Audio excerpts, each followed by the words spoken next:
Pope Francis has passed away as the fight for a new pope begins, and there are some options, including possibly an option from here in Wisconsin. So we will talk about what is happening with that, the latest news, the laying in state, and what happens with that. In other news, on the title card for today, the student loan bill is due. Yes, Linda McMahon is coming forward and saying that we will garnish your wages, your pensions, your this, your that, your soul, please, if you owe student loans. So we will talk a bit about what's going on with that, some of the political fallout that's going to happen in both directions, by the way, because, well, I actually tend to think that the idea is good, but the execution is not. But we'll talk about that, what's happening there, and where we go with that. Swatting attempts abound, both for Carmelo Anthony's family, but also for Austin Metcalf's father, who was seen attending a Q&A from Carmelo Anthony's family. We'll talk a bit about what's happening with that, where we go with this, and what is going on with that. And on the immigration front, a judge has accused the Trump admin of bad faith refusal, in the Obrego Garcia case, trying to bring him home. Well, J.B. Pritzker says he is going to take punitive action against El Salvador. What that is, well, we have no idea, but we're going to talk about it, and I think we're going to have a little bit of fun with that. It is going to be all of this and more over here on Contemporary, so find some friends, grab your coffee. If you are watching on the road with your kids in the car, do not text and drive, but if you can, throw in a comment. We love to see what you guys have to say. And some people say a man is made out of mud. A poor man's made out of muscle and blood. Muscle and blood and skin and bones, a mind that's weak and a back that's strong. You load 16 tons, what do you get? Another day older and deeper in debt. St. Peter, don't you call me, 'cause I can't go. I owe my soul to a company store. I am J. Edgar, and this is Contemporary.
My heart is unwavering. My resolve is strong. Hi, good morning. My name is J. Edgar, and we have got another, probably, unfortunately, a long show today. We got to talk about the Pope.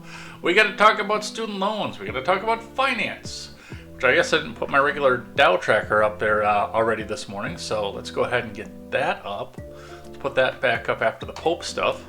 The papacy. We'll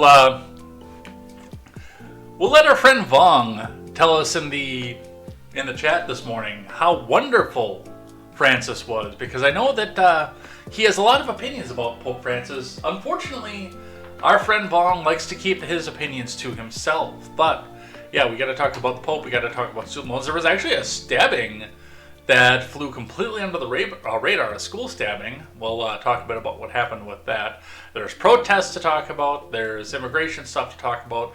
There's Ukraine stuff to talk about. So, I mean, we're not going to run out of stuff today. That's for sure. But we'll talk about what's happening with that, where we go with that. If you are participating today, if you're listening, watching on the road, I sent a message out to my friend Quest, who likes to listen on the subway. Then that's cool, and I would love to hear what it is you have to say. With my time slot, I know that I run across a lot of people's morning commute, so please do not text and drive. And on the exchange for that, I will try and work to keep my language cleaned up, given the fact that we are a commuter time show now, and many of you, especially during the school year, are taking your kids to school right now. Well, you're probably done taking your kids to school at this point, but many of you probably are going to daycare or something like that too. So, you know, your kids are probably going to learn the words, the funny words that I like to say when I do a night stream, but they don't have to learn them for me. That's my thing here. Anyway, we got to get into it. Let's get started. Before we do, make sure you guys go check out great programming such as the Daily Ignoramus. Go check that out. It's the weekly notice at this point, by the way. Been crashing in there because we both stream on the same day, so go and check that out. Go check out Overruled and Crime Land with Katie Zed. Go check out the R-Rated Conservative, his podcast, and his wrestling show as well. Go check all of that out. They are great people. They're great friends of the show. I've interviewed a few of them. I have to text Steven. I've been saying this for 3 weeks, but now that we're into a schedule, we're getting things going, and I brought gaming streaming back, by the way. I did that this week for the first time again.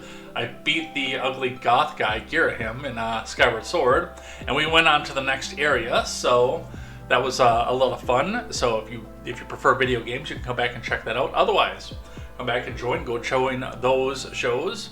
Political commentary, animated wrestling, more political commentary, and crime commentary. It's a great time. They're great people. I know the Porch Boys are supposed to be coming back too, but for very obvious reasons, they're going to be a Rumble-only show. There's not going to be any YouTube on that. And if you know my boy Midget B, you're going to know that there's no way that that's going to make it on YouTube. Anyway, let's get started. Let's start talking about what's going on in the news today.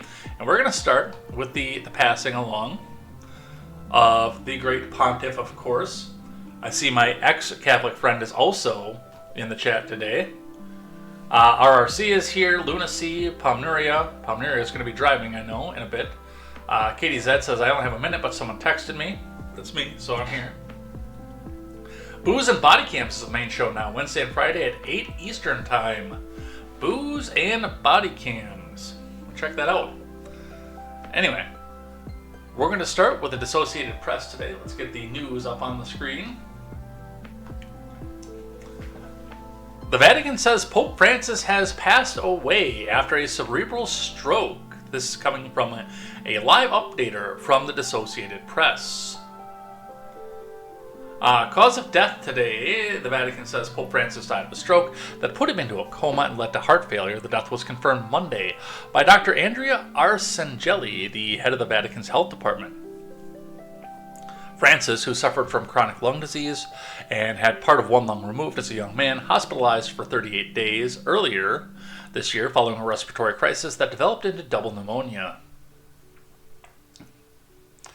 If he had part of a lung removed, would that be 1.5 pneumonia? I don't know that would be double pneumonia, but let's get the Rumble chat up here. I don't need to watch the video game stream. I do like the fighting game backgrounds, but we don't need to sit and watch those when I could sit and watch for live chat over on the Rumble side. The next pope is still to be decided, which, I mean, it always does confuse me a little bit. The last few popes that have passed away, they knew it was coming. I mean, they were ancient to begin with. And I know you can't come back out and make the decision, so I don't know if the Vatican has a rule that they can't start contemplating who the next pope is going to be until the current one is in the ground, or what the story is with that. I know people are already talking about the end times, but they've been doing that since 2002, since Benedict was brought into the papacy. Um, the death of the Pope sets in motion a series of carefully orchestrated rites and rituals. Eligible cardinals will eventually vote for a papal successor in the Sistine Chapel in a process known as the Conclave. And we'll all sit and watch to see if they let out a plume of white smoke at the end of the day. Francis charmed some and alienated others. The Argentine-born Jorge Mario Bergoglio brought a breath of fresh air into a 2,000-year-old institution that had seen its influence wane during the troubled tenure of Benedict the 16th. Hang on, I got something on my glasses here.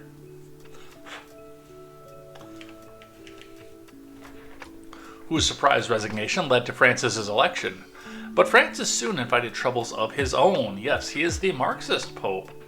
And conservatives grew increasingly upset with his progressive bent, outreach to the LGBTQIRAMIGIXT sometimes Y Catholics, and crackdown on traditionalists. So, he has passed away. Sigue nuestra cobertura en vivo sobre la muerte del Papa. So apparently, for whatever reason, I got the Spanish language dissociated press, because while everything is written in English here, the link to move out is follow our coverage of the life over the death of the Pope. I think my Spanish is a little bit rusty. I don't think I got that right. So, the Pope is dead. Long live the Pope. Let's grab another one from the Associated Press. Vance meets Francis on Easter Sunday after tangle over migration. Gets chocolate eggs for kids. From Nicole Winfield. U.S. Vice President J.D. Vance met briefly with Pope Francis on Sunday to exchange Easter greetings after they got into a long-distance tangle over the Trump admin's migrant deportation plans. Francis, who is recovering from a near-fatal bout of pneumonia, received Vance in one of the reception rooms of the Vatican Hotel where he lives. The 88-year-old Pope offered the Catholic Vice President 3 big chocolate Easter eggs for Vance's 3 young children who did not attend, as well as a Vatican tie and rosaries. I know you've not been feeling great, but it's good to see you in better health, Vance told the Pope. Thank you for seeing me. Vance's motorcade entered Vatican City through a side gate while Easter Mass was being celebrated in St. Peter's Square. Francis had delegated the celebration of the Mass to another cardinal. Yeah, because usually the Pope will oversee that. The Vatican said they met for a few minutes at the Domus Santa Maria to exchange Easter greetings. Vance's office said the Vice President expresses gratitude to Pope Francis for inviting him to meet on Easter Sunday and for the hospitality that the Vatican has extended to his family. Link. I pray for you every day, Vance said as he bid Francis farewell. God bless you.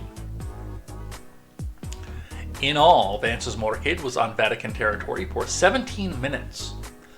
The Vice President later joined his family for Easter Mass at St. Paul outside the walls. One of the 4 pontifical basilicas in Rome, the Vances visited the tomb of the Apostle St. Paul that is said to be located there. Vance, who converted to Catholicism in 2019, and the Pope have tangled sharply over migration and the Trump admin's plans to deport migrants en masse. Francis has made caring for migrants a hallmark of his papacy. Just days before he was hospitalized in February, Francis blasted the deportation plans, warning that they would deprive migrants of their inherent dignity. In a letter to U.S. bishops, Francis also appeared to respond to Vance directly for having claimed that Catholic doctrine justified such policies. Well, it does and it doesn't. And there is a specific sin for trying to twist scripture into your own political ends. Just saying. Vance has acknowledged Francis' criticisms, but said he will continue to defend his views. During a February 28th appearance at the National Catholic Prayer Breakfast in Washington, Vance didn't address the issue specifically, but called himself a baby Catholic and acknowledged that there are things about the faith that I don't know. And unfortunately, this was written and not updated because, well, The Pope died the very next day. On the very next day, the Lord took him away. This year, to save us from tears, I don't know where I'm going with that. From CBS News, Vance says it's pretty crazy that he met Pope Francis in his last 24 hours. From Kaya Hubbard, Vice President Vance said Wednesday it was pretty crazy that he was among the last officials to meet with the Pope before his death earlier this week. When I saw him, I didn't know he had less than 24 hours still on this earth, Vance told reporters in Agra, India.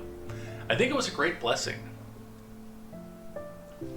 The Vice President is on a 4-day trip in India with his wife Usha, the first Hindu-American second lady, whose parents emigrated to the U.S. from India. Vance's visit with his family comes after they traveled to Italy last week to participate in Holy Week events.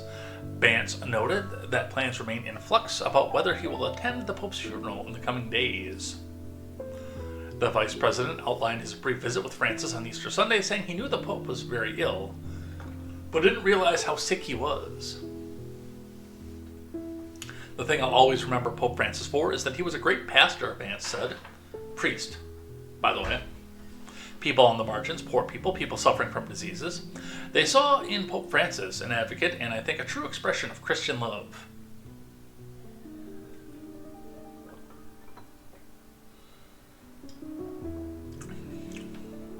Again, I wonder what my more conservative Catholic friends would think. Vance added that the pontiff affected a lot of lives, saying he tries to remember that I was lucky that I got to shake his hand and tell him that I pray for him every day because I did and I do. Vance and Francis' meeting came after the two men had sharp disagreements on immigration, as the pontiff had long condemned the Trump and Vance approach. As we know, we talked about this in the last article, so I know there are a lot of people out there that are yelling that Vance killed him. I don't believe that is the case. Another live updater from you, this time again from the Associated Press. Pope Francis lies in state at St. Peter's Basilica. From the Associated Press, what to know? Francis' casket is available for public viewing in St. Peter's. The Basilica will be kept open until midnight on Wednesday and Thursday, today, to allow the faithful to mourn. Essentially, if you're not on the plane yet at this point, or not over there, you're too late. The public mourning period will end at Friday at 7 p.m. local time. Give or take about 11 a.m. tomorrow here. The funeral has been set for Saturday at 10 a.m. local time, 2 in the morning. 10 a.m. their time, 2 a.m. here, in St. Peter's Square, and will be attended by leaders including Trump and Zelensky.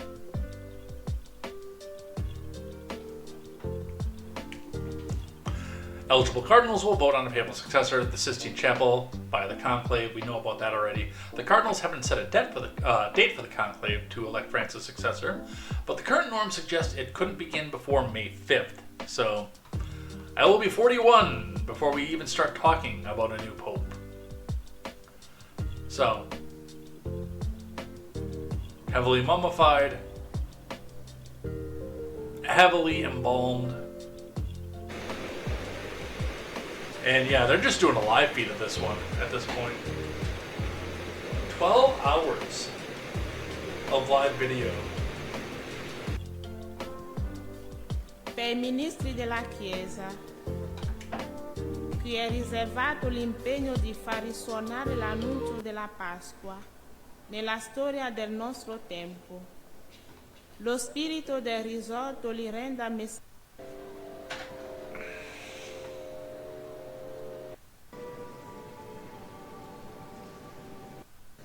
They've got various different services. I don't speak Latin. I'm very geeky. I've done a lot of geeky things throughout my life. That was one that I did not go on to, was fluency in Latin. By the Spanish classes I took in school, I know a little bit of it, but not enough to go sit and listen to a mass in Latin.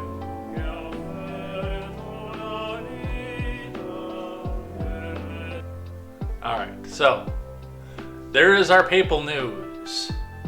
We know what is going on with this.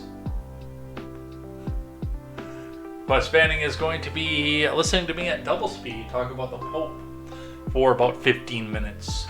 And then he'll show up with the rest of us. Lunacy says, reuse Jimmy Carter's funeral props. I don't know. Alright, in local news for me, as promised, from Wisconsin WGLR. I don't know where that's out of.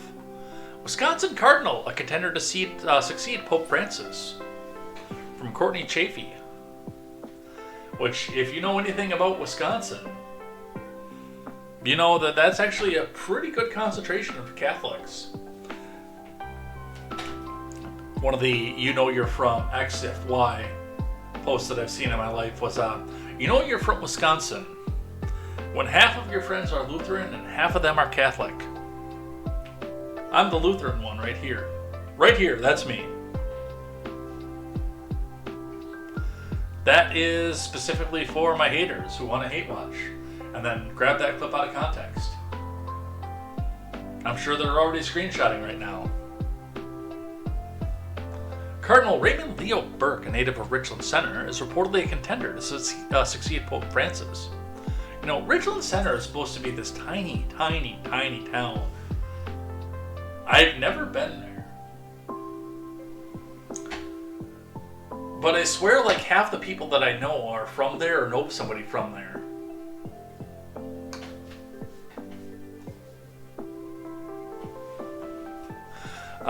Is reportedly a contender to succeed Pope Francis. The 88-year-old Francis passed away early on Monday. Cardinal Burke was born in Richland Center, and according to his official Vatican biography, after being ordained in 1975, Burke returned to La Crosse, which is close to where I used to live, actually, serving as an associate rector at the Cathedral of St. Joseph the Workman, and also taught at Aquinas High School, which I know where that is because of its proximity to a church that I used to go to, actually. I have to ask Pam if she knows where St. Joseph the Workman is.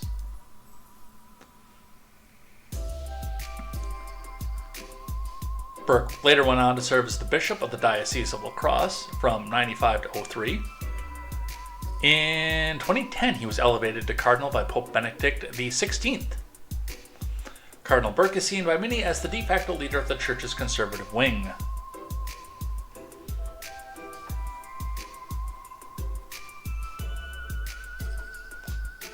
So, Burke was La Crosse's bishop. Yeah, that's what they were saying in here, too. I wonder, that'd be cool if he wound up being the next pope. Have you met Cardinal Burke? Knowing what I know about Palm, that's not outside the realm of possibility. It's not certain, but it's not outside of the realm of possibility either. Just knowing what I know about her and the people that I know that she knows. We've been to a service with them, okay.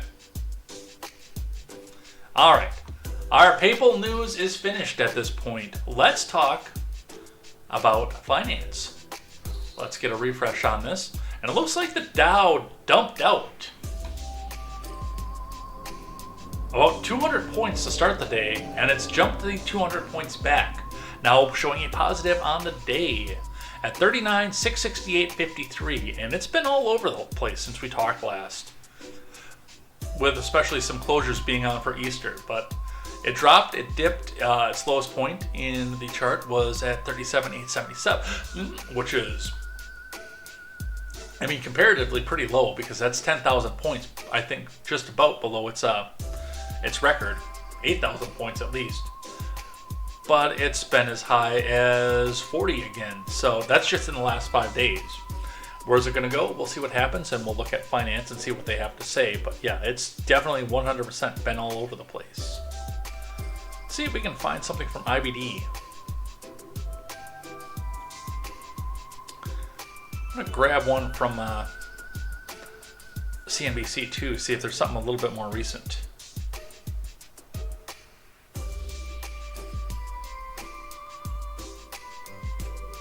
grab the one from MarketWatch that's right before it turned upwards. So let's look at a bit of this here. Oh, they're paywalling their stuff now. Never mind. We won't look at IBD anymore. But from MarketWatch, the Dow is steady as S&P 500 and NASDAQ push higher on easing trade and Fed tensions. Gold bounces after a sharp drop. Alphabet and Intel earnings on tap.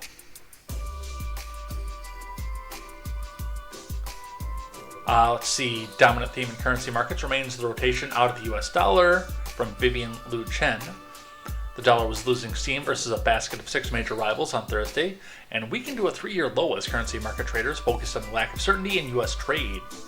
With the ICE U.S. dollar index down by 0.4% at 99.45 Thursday morning, Thierry Wisman, global foreign exchange and rates strategist at Marcari, said the dominant narrative remains the great rotation out of U.S. dollars taking place so long as U.S. policymaking is the greater source of uncertainty, and the U.S. experiments with resiliency with the post-Bretton Woods system.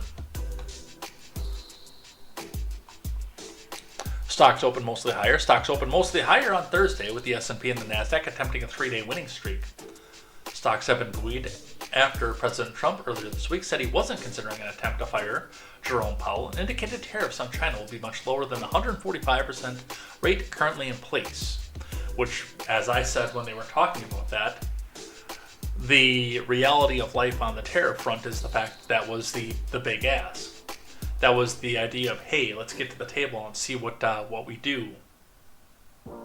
And China doing the same thing. And part of that does come from the aspect of Asian politics. You know, we're all used to Western European politics where you sit down and you talk and you say, hey, let's do this.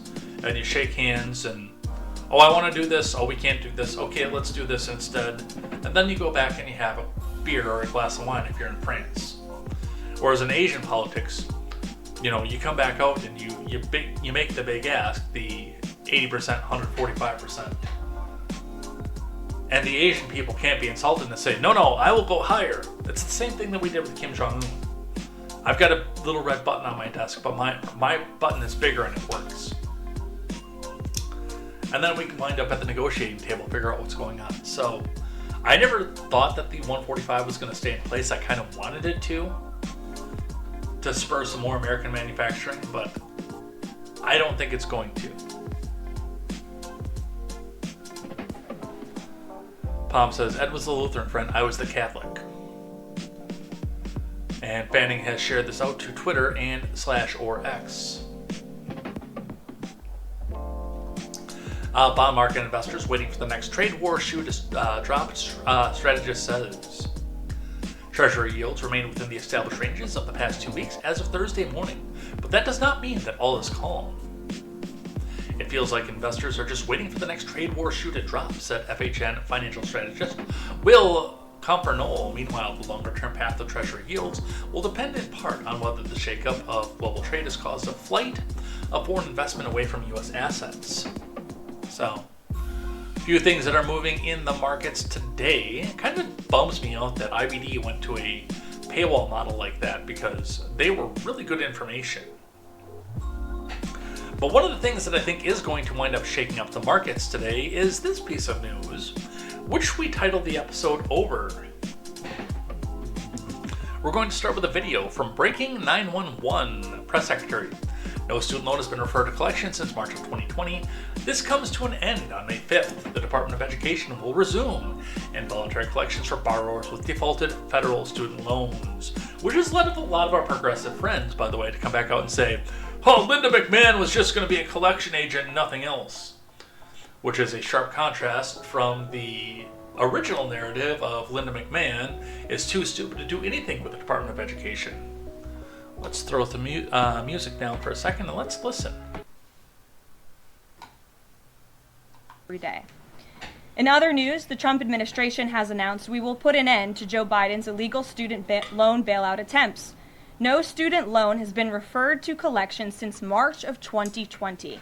That comes to an end. On May 5th, the Department of Education will resume involuntary collections for borrowers with defaulted federal student loans. The student loan portfolio controlled by the federal government is nearly $1.6 trillion. But fewer than 4 out of 10 borrowers are in repayment. This is unsustainable, unfair, and a huge liability for American taxpayers. Debt cannot be wiped away. It just ends up getting transferred to others. So why should Americans who didn't go to college or went to college and responsibly paid back their loans pay for the student loans of other Americans? The Trump administration will never force taxpayers to pay student loan debts that don't belong to them. Student loan borrowers need clarity, and we're finally giving it to them. Borrowers will now be clearly expected to repay their loans, and those who default on their loan obligations will face involuntary collections. The government can and will collect defaulted federal student loan debt by withholding money from borrowers, tax refunds, federal pensions, and even their wages. America is $36 trillion in debt. We must get our fiscal house in order and restore common sense to our country. If you take out a loan, you have to pay it back. It's very simple. So, a lot of stuff moving and a lot of stuff going on with this. And, I mean, realistically, the first thing that I thought, Dan Palm can back me up on this, when I found this out, when I first saw this article, was they really want to lose the midterms, don't they? Because that's kind of what it sounds like they're doing, is giving themselves the out to blame the progressives on the loss of the midterms. Who's the Karen Reed trial? Do we have to put this on for next week?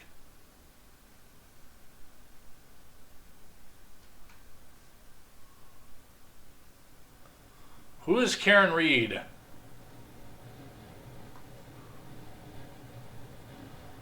I don't know. I will put a note on that, and we will probably talk about this next week.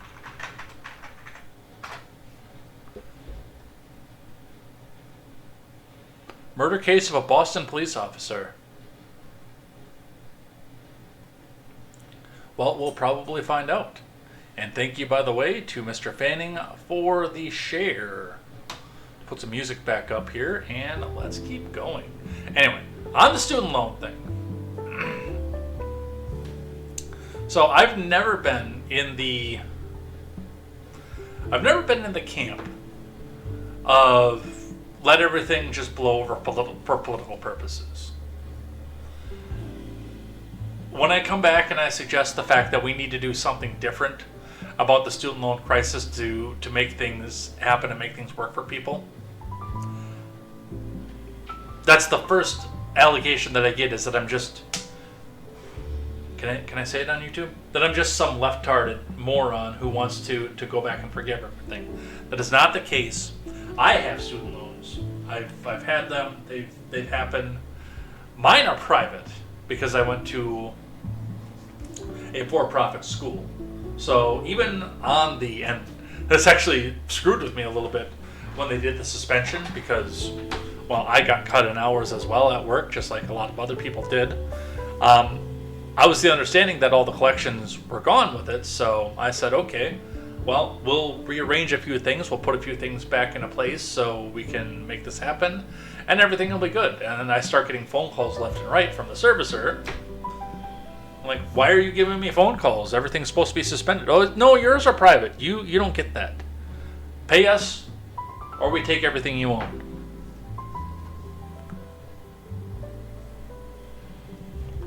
Fanning says, still a bit behind, but when they can't find a unifying individual, the College of Cardinals tends to gravitate towards an older pope, so they can choose again soon. Francis was 78, Benedict XVI was 78, appointed, John Paul II was 57, much more popular. I think J.D. Vance should be in the contention for the next pope. Partially because I just want to see Long's head explode when I bring that up. Fanning says, I took Latin for 6 years, 6th grade through junior year of high school. Very nice. I did not. Anyway, going back to the student loan side of things, and Arvold is here too, by the way. He wants me to start over. All right. We can do that. Throw the music up.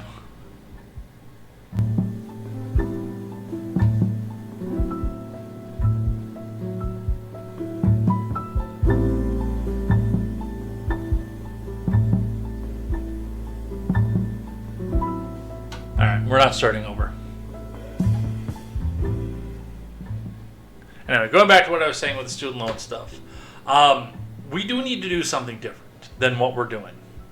Both in the fact that we need to not default and delay all the collections. That's the first thing that we need to not do on this. But also coming back in and throwing everything directly into collections and just saying, hey, everything that was there you owe, plus all the backed up interest, plus all the this, plus all the that, plus everything else. I hate to say it, but that's not going to work either. We're coming to that situation that it's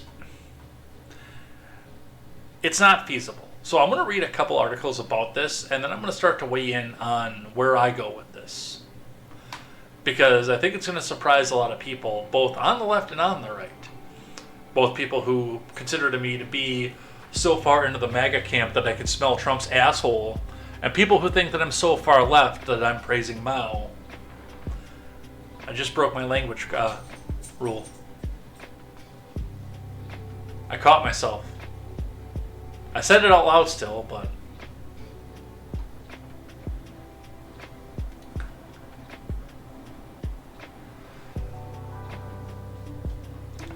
Alright.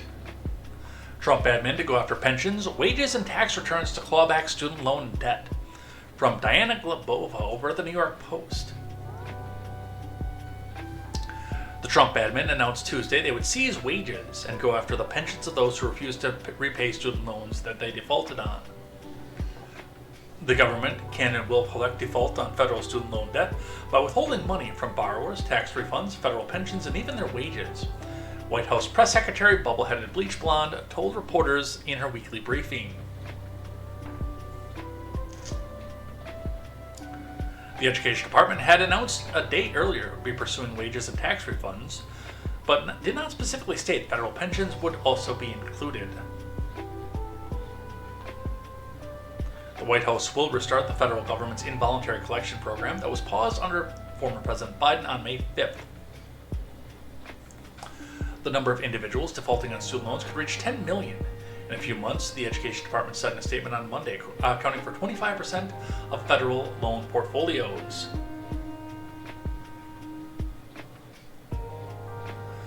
Arvold says Quest Latin teacher spoke Latin as his first language. Let's see, we're talking about Latin here.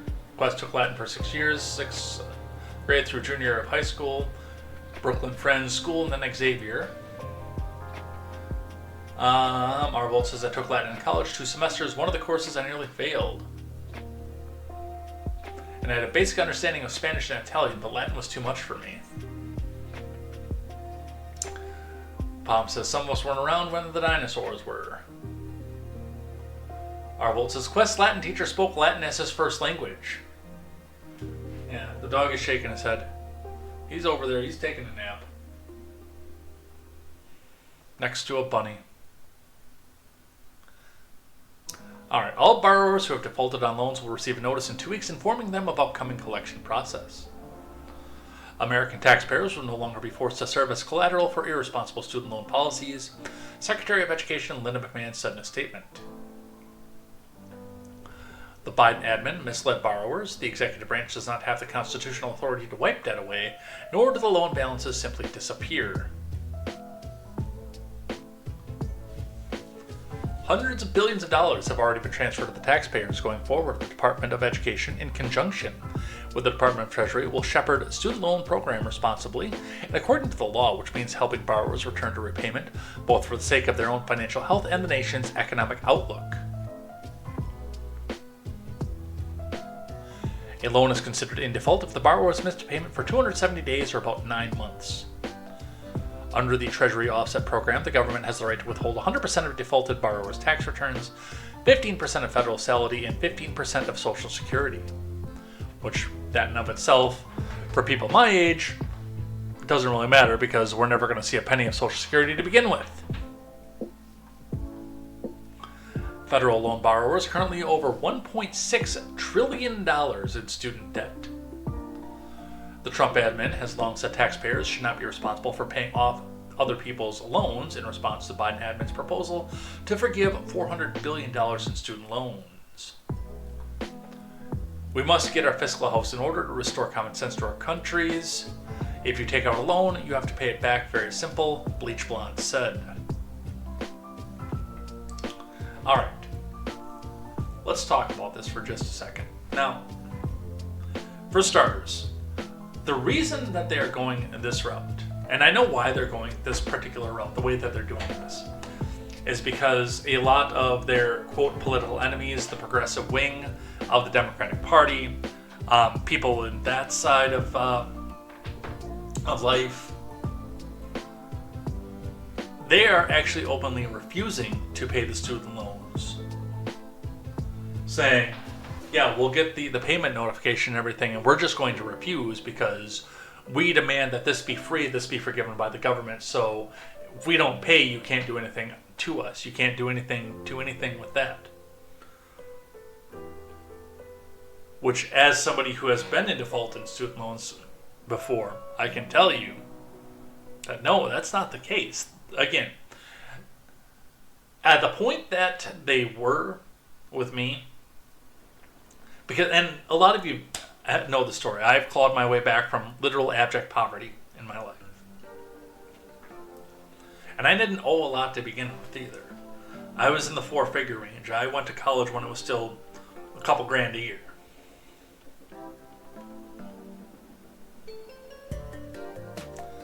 So, with that being said, I think I only accrued like $6 grand total.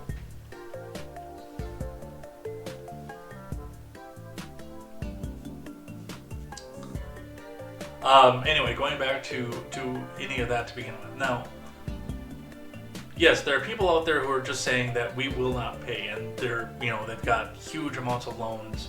There are people like that. An old girlfriend of mine, when I was college age still, she, freshly 18, was going to school somewhere in the Northeast. I'm not going to say the name of the school. I don't want anybody to go back to try to find that. I'm keeping my language clean for the kids in the car. But especially, and typically, it festers among like video game clubs, anime clubs, and etc. A lot of the people that she was hanging out with at school were professional students. They were people who were just taking classes again. They were staying in undergrad status.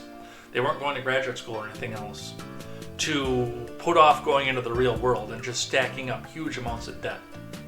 Especially at a place like that one. And again, not going to say the name of the school. It was a public school. It was a state school. But yeah, just stacking up student loan debt over and over again to put off going into adulthood.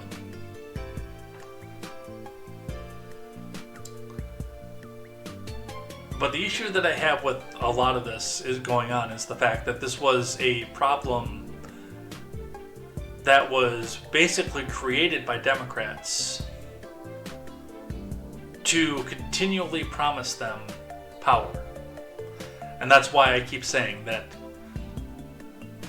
if you go back and you pull the collections like this and say, we garnish your wages, we take your pension, we take your Social Security, we take this from you, we take that from you, until it's all paid, boom, da boom, da boom, da boom, da boom, over and over again, you're playing exactly into the crisis that the Democrat Party created for you by starting to tell people, oh yeah, just give us more power and we'll forgive your student debt.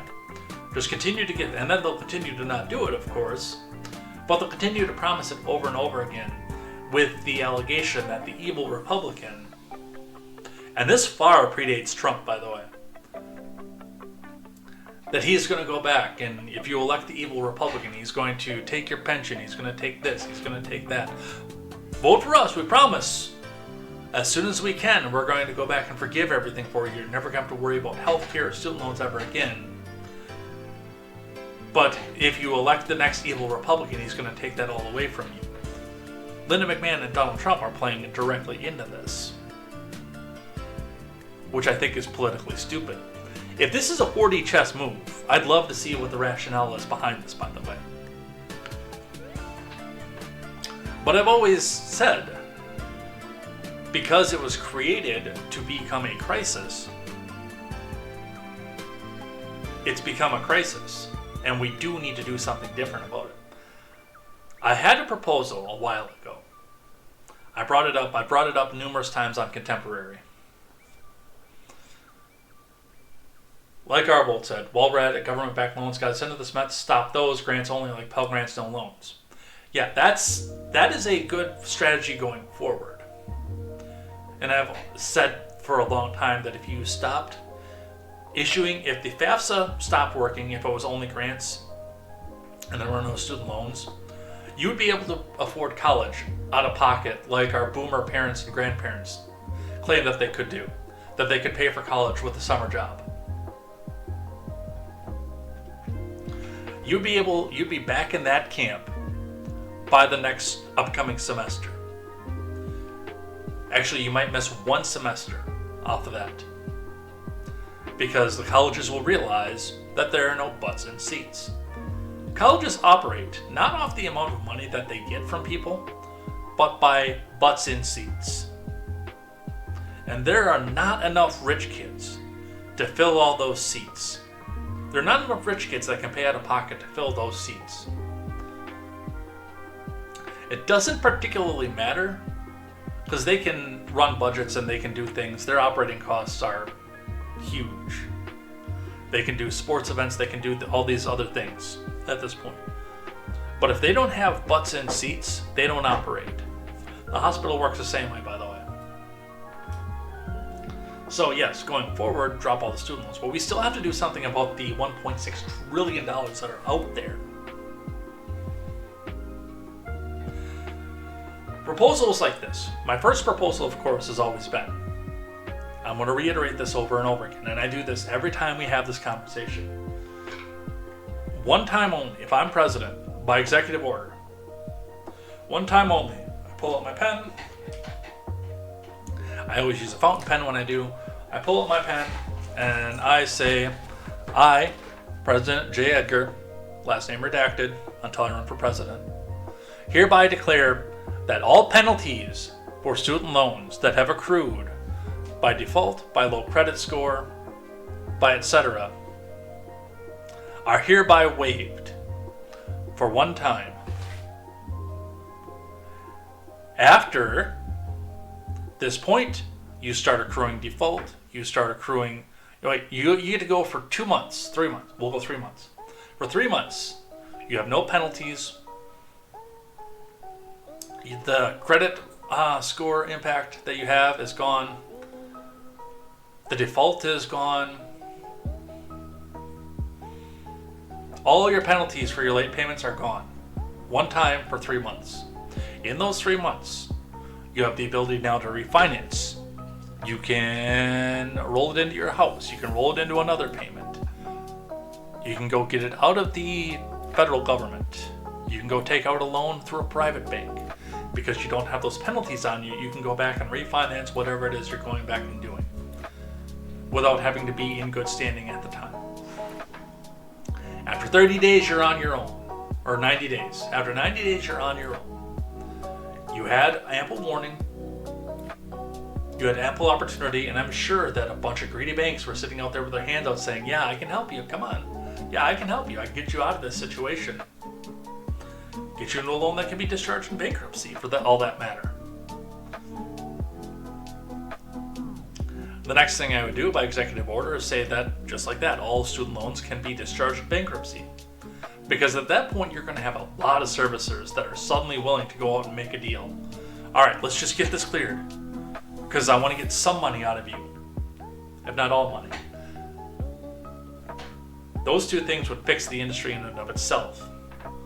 But the final thing that my suggestion is make all federal-backed student loans interest-free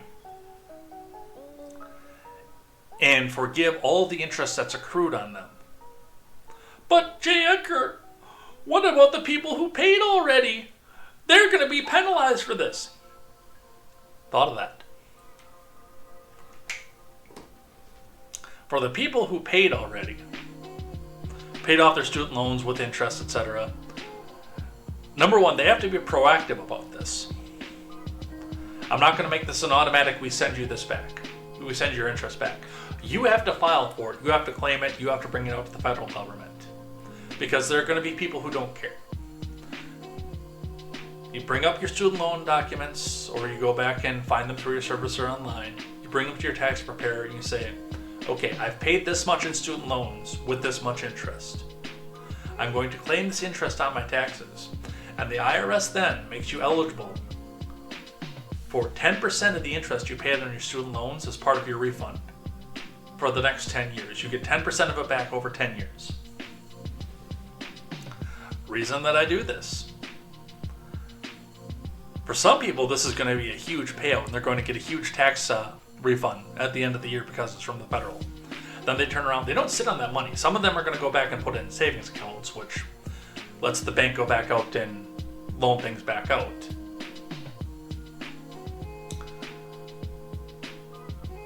But then they go back and they take it to the Menards, to the Home Depot, to the car dealership.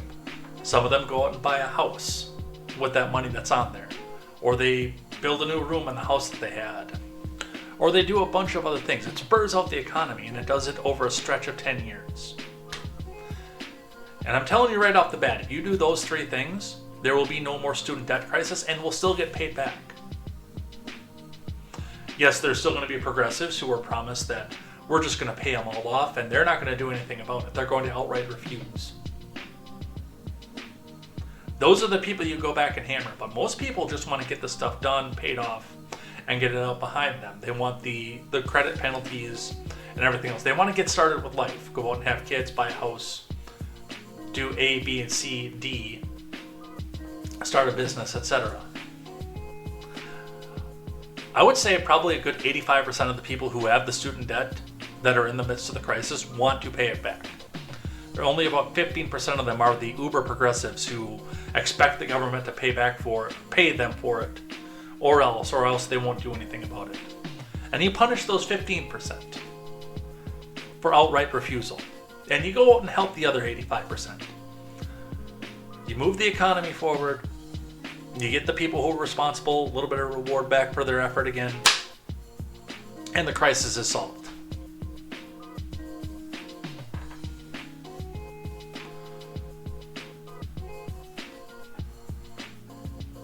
So that is that. Let's look at this one here.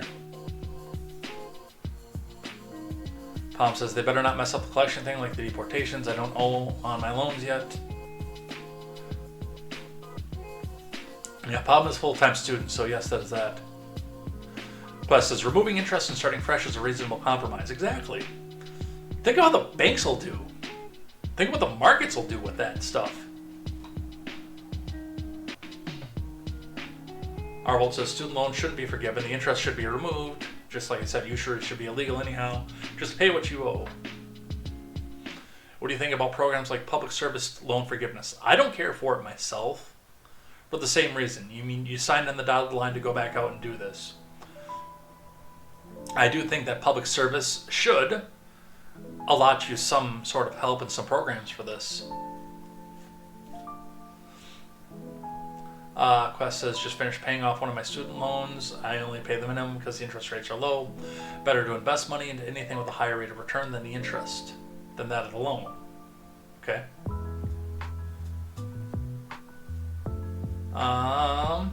Arvold says, PSLF is another way of shifting the cost of the college from the person getting the benefit to those who do not. It's also a way to try to urge people to go into government jobs, which a lot of those are getting eliminated. Quest says, my parents paid for my undergrad. I'm paying for grad school for when Kate went back to college and for her foray into grad school. That's backwards. People should be productive in the private sector rather than feeding off of bloated government.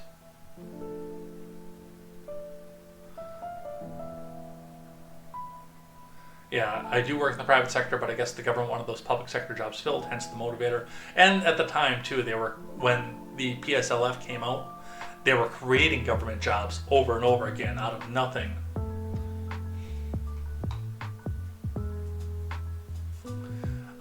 Quest Fanning says, how about if you paid off your loans already? You had a far shorter period. You were being charged interest. Yeah. Not disagree. I just have the opposite motivation of selfish government. I prefer utilizing the funds with greater rate of return than to pay off a low interest loan. I end up with more net funds that way. So a lot of debate off of that. I don't know. Should I make a one-off video about that again? Just to put it back up to the top of the feed? Because I go through this. We've talked about this numerous times in the last 6 years. If I remember correctly, that was one of the first videos that I made. I know the first few that I did were talking about the Marjorie Stoneman Douglas High School shooting. We'll be talking about David Hogg later. But that was one of the very, very first videos that I made. Palm says, Ed's offspring is beating his mother. Settle down.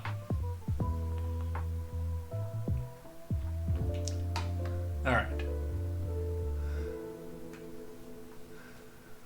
Let's grab one from CBS 8 briefly on this. Collections on defaulted student loan resumes. This is video. So first thing I'm going to do is give this a refresh. Real quick. To make sure we're back to the beginning of the video. And then we're going to listen to this one. So this only applies to borrowers who are in default. That means that they've missed payments for the last 9 months. The U.S. Department of Education says more than 5 million people are in default right now, and millions more could join them in the coming months. So working for you, we broke down what's going on right now and what you should do if you have student loans. If you take out a loan, you have to pay it back. It's very simple. President Trump will not kick the can down the road anymore. The Trump administration is cracking down on student loan payments starting May 5th.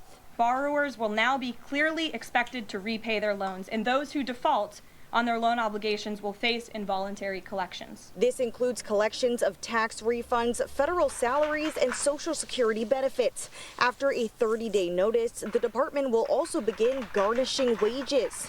So if you are a student loan borrower, there's a few things you should do right now. Working for you, we spoke with Selena Damian with the Department of Financial Protection and Innovation. She says to first visit studentaid.gov to check if you are in default. Just because you're on a $0 payment, because you're on a forbearance, doesn't mean that you're in default, so don't panic. Damian says people in default will get a message from the Department of Education on how to proceed. There are 2 options to get out of default that you can enroll in before May 5th. One, loan rehabilitation, which is making 9 on-time monthly payments within a 10-month period. The other, loan consolidation. Consolidation is basically your, refinancing your defaulted loans into a new direct consolidation loan. Then you can find a repayment plan that works for you. They can get on an income-based plan, and if they're like a lower to moderate income earner, they may have a monthly payment where they're at a $0 payment, but still be in good standing and in repayment. Damian also says that there are scams going around of people pretending to be student loan experts. And if you need help, reach out directly to the U.S. Department of Education and do not respond to people who have contacted you directly. Working for you, live from UC San Diego, Alex Lai, CBS 8. Thanks for the info, Alex.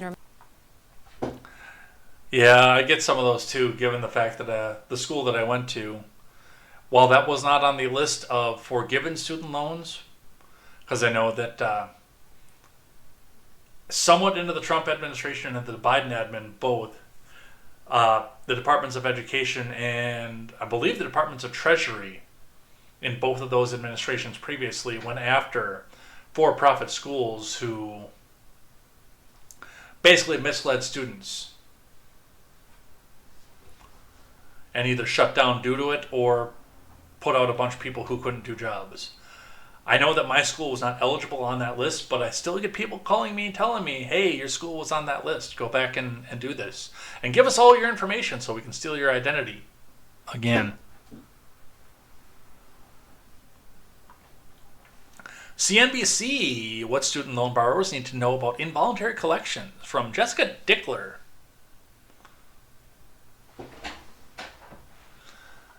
In a Wall Street Journal op-ed, Linda McMahon explained the Department of Education's decision to restart collections on federal student loans that are in default and what comes next for federal student loan borrowers who are behind on their bills. On May 5th, we will begin the process of moving roughly 1.8 million borrowers into repayment plans and restart collections of loans in default, McMahon wrote in an op-ed on Monday. Borrowers who don't make payments on time will see their credit scores go down, and in some cases their wages automatically garnished, McMahon wrote. I don't know if they can do that for private sector jobs or not. That I would have to look into. I don't think that they can, though. Federal student loan borrowers in default will receive an email over the next 2 weeks making them aware of the new policy. Education Department said these borrowers should contact the government's default resolution group to make monthly payment, enroll in an income-driven repayment plan, or sign up for loan rehabilitation.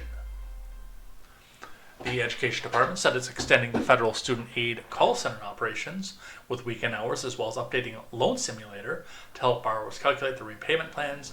There's also an artificial intelligence assistant dubbed Aiden to help with the financial strategy. Yeah, that's exactly what I want to trust with my financial information and AI.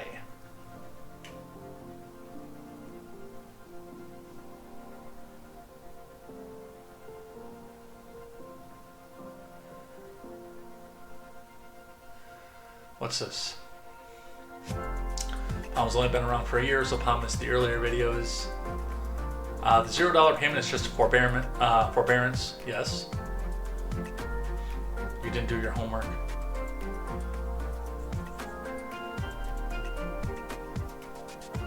He was worried that I would judge him. Now I judge him from across the room. Dog, what did you eat? That smells awful. It's a small studio. You can't fart in here.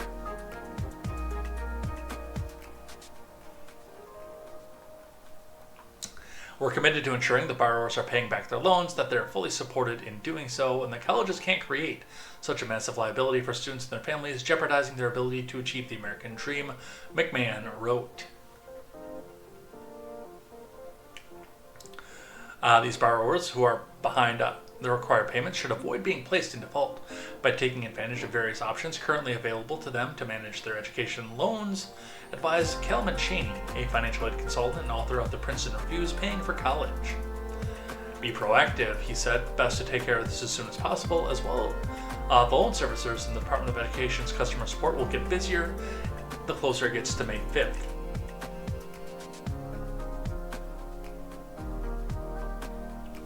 The Education Department has not collected on defaulted student loans since March of 2020. After the COVID pandemic-era pause on federal student loan payments expired in September of 23, the Biden admin offered borrowers another year in which they could be shielded from the impacts of missed payments. The relief period officially ended on September 30th, 2024. President Biden never had the authority to forgive student loans across the board, as the Supreme Court held in 23, but for political gain, he dangled the carrot of loan forgiveness in front of young voters, among other things by keeping in place a temporary COVID-era deferment program. And that was the original point that I made off of this.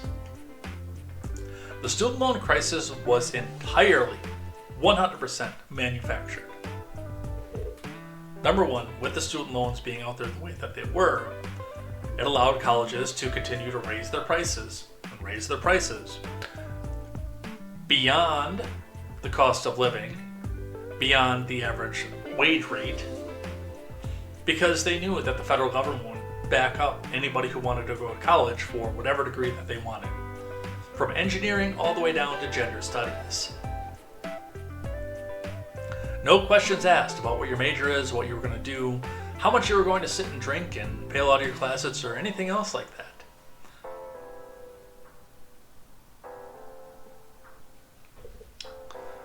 With the idea that, oh, well, they'll just be forgiven, so don't worry about it. Just take out as much as you want. We're working on making this into a European model, so nobody will have to worry about anything. Oh, oops, sorry, I guess a couple of people blocked this one, so we couldn't do it this time. Oops, sorry, we didn't get around to it this session. Oh, now the evil Republicans won again. Oh, I guess we just can't forgive student loans. You better vote for us to give us more power. Rolling and rolling and rolling and rolling.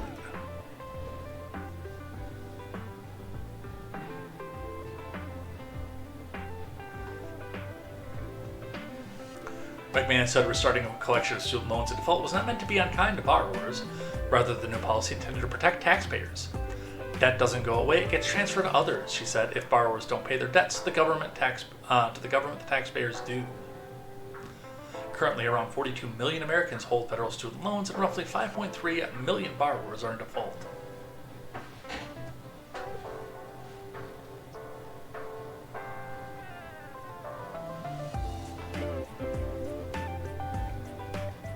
It really is time to start repaying again, Maya McGinnis, president of the Committee for a Responsible Federal Budget, said in a statement. While the short repayment pause was justifiable earlier in the pandemic, that was 5 years ago, and it makes no sense today. So, those are things that CNBC thinks you need to know from NPR. What to know as the government begins collections on defaulted student debt, from Rachel Treisman. And don't forget to hit that donate button, because NPR can't sit back and tell you that the only moral thing to do is to forgive your student debts. If you don't, turn around and pay your debts to them. The advertising budget is not that high, and they're only 10% government funded. So hit that donate button. Remember, NPR is never printing reality. National Progressive Radio. Let's see what it is that they have to say.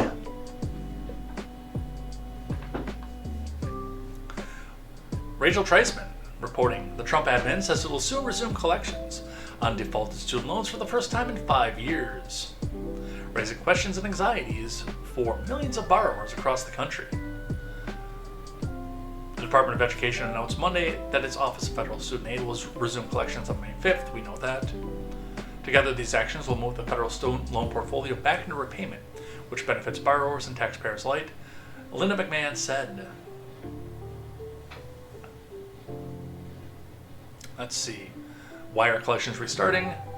Nearly 8 million borrowers were in default when the pandemic and accompanying economic downturn started.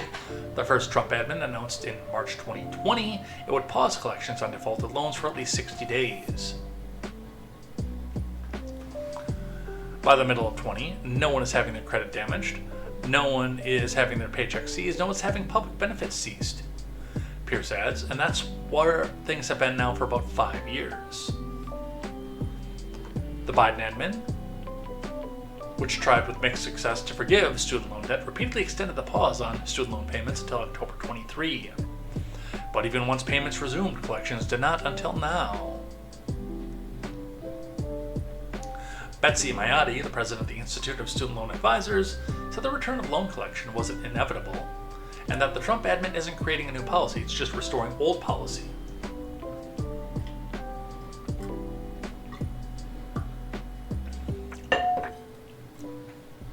Fanning says we could just go full commie and tell the finance companies to eat the debt. That would need a law. I don't necessarily know that I would go after the finance companies directly. I think I would go after the colleges first. They turned out the unemployable student. At least for the ones who can't get a job anywhere else. Because they're overqualified. Go after those colleges first. That's what you did with the for-profit ones.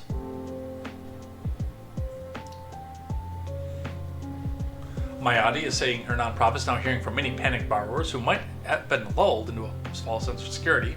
They mistakenly thought that the loans had been forgiven or that a statute of limitations had expired. Now, a statute of limitations does apply to other consumer debts, she said, but there's no statute of limitations for federal student loans. The Trump admin, which is vocally opposed to a broad-based student loan forgiveness, says it's taking this step to relieve the burden on American taxpayers. So, we will see what happens with that. What else do we have? Where's my cursor? There it is. Need to lay a curse. Where's my cursor? Skip that one just because it's the same thing. Another. What to know. I'll do briefly on this one because they bring up the garnished wages. Student loan borrowers at risk of garnished wages. What to know from Lexi Lonis Cochran. Defaulted student loan borrowers will need to come up with a plan in the next few weeks as the Trump admin plans to restart the involuntary collections. After 5 years, the Department of Education announced Monday those in default, or those who have not paid on their loans for more than 270 days, could see financial consequences starting May 5th, including blocked federal payments, such as Social Security and eventually even garnished wages. The changes are currently set to affect more than 5 million borrowers. After they've missed payments on their loans for more than 90 days, a borrower is put into delinquency. After 270 days, the loan becomes default. After those first 90 days, missing student loan payments can affect their credit scores, but going into default has more serious financial consequences, including hindering someone's ability to get future loans. But it's the prospect of involuntary collections, including the garnishing of federal payments and eventually even private salaries, that is raising the most attention in the Trump admin's announcement.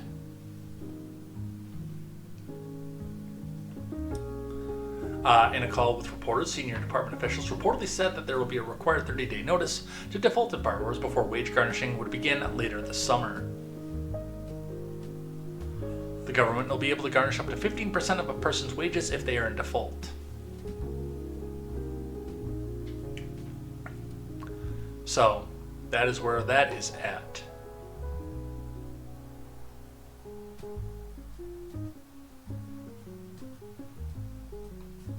A lot of repeat articles on this one.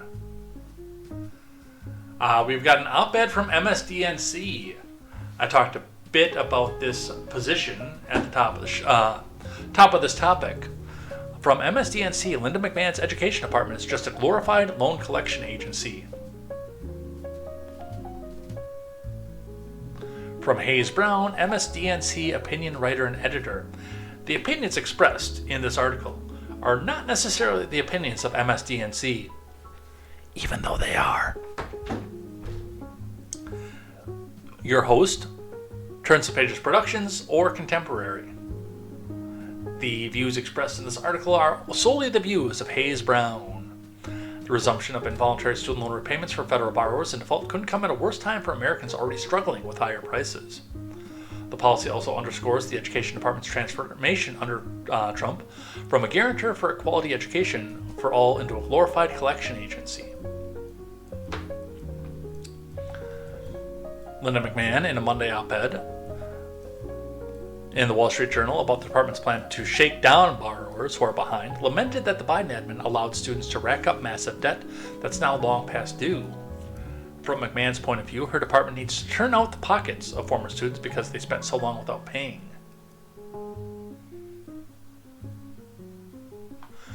McMahon doesn't acknowledge that Trump's ill-advised and often incoherent economic policies are already causing a new pinch on Americans' wallets. People are already struggling to repay their loans, and there's nothing on the horizon to indicate that money won't be missed deeply as the economy worsens when you consider the racial disparities of those in default, because of course that's where MSNBC has to go.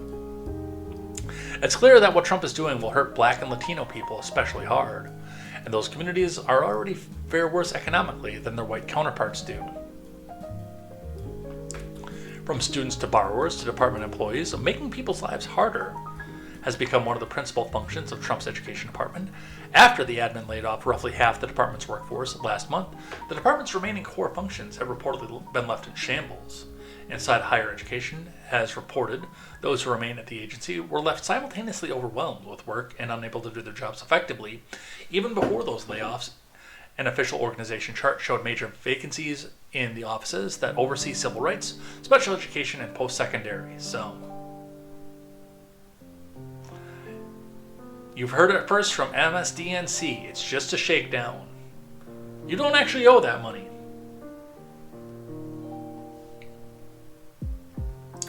Alright, let's see. Fanning says, I have a feeling a lot of debtors think that's what would happen. Palm says, I'm glad I'm not the only one judging him. The opinions of this article are plumb R-word, you say. Arvold says, are they saying blacks and Latinos can't understand the loan requirements? I think they are, actually.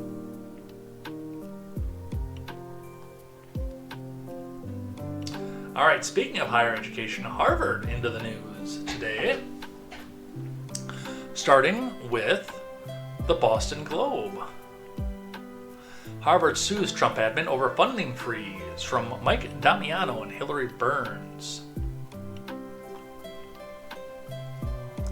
Harvard sued the Trump admin on Monday, alleging that the government's campaign to alter the school's policies while cutting off research funding is unconstitutional.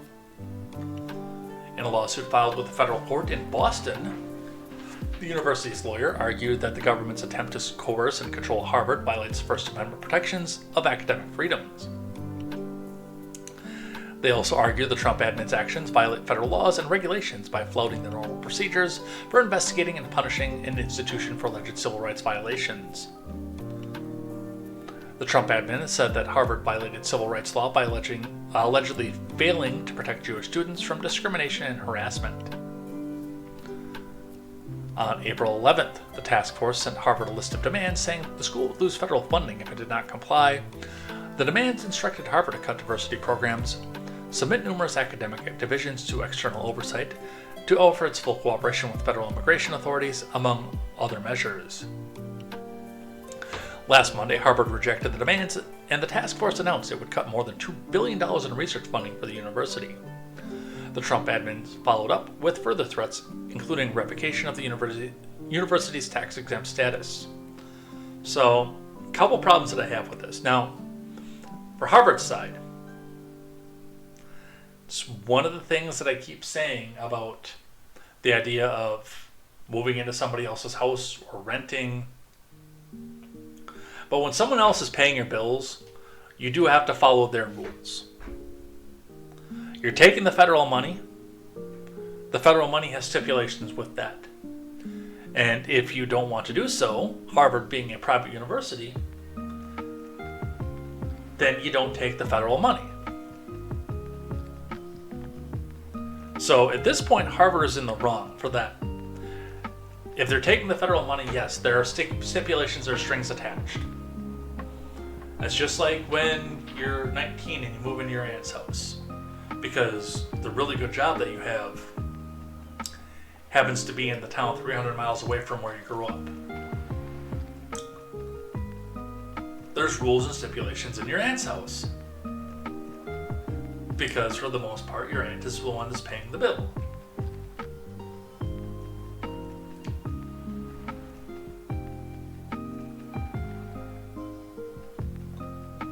So you turn around at that point and you say you don't want to abide by the rules, then you don't get the roof over your head anymore. It's the same situation. As far as the Trump admin, you're in the wrong too on this one, especially when you're going on to the further threats like the revocation of the tax exempt status. And I understand that you haven't done this yet. But realistically, this is, number one, this is a school. Number two, this is a religious institution. It doesn't really matter how far that Harvard has fallen from that point of grace. They're still a religious institution. So if you go back and do this, I'm telling you right off the bat, the next progressive administration that comes in after you is going to turn around and do this to the churches. So that is not a road that you want to go down right now. Now, a federal lawyer has come out and said that Harvard has standing. In my opinion, again, based on the fact that they're gladly taking the money with their hands out saying, gimme, gimme, gimme, gimme, gimme, then they don't have standing to come back and sue. They didn't follow the rules that were attached to the money. So they're not entitled to it. I'd like to see them get bigger research grants. I do. I want to see, because they've got the teams of top scientists out there.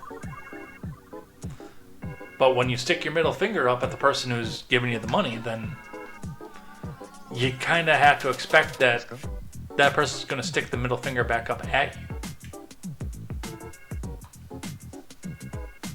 So that's what's happening there. I think both sides are in the wrong on this one, honestly.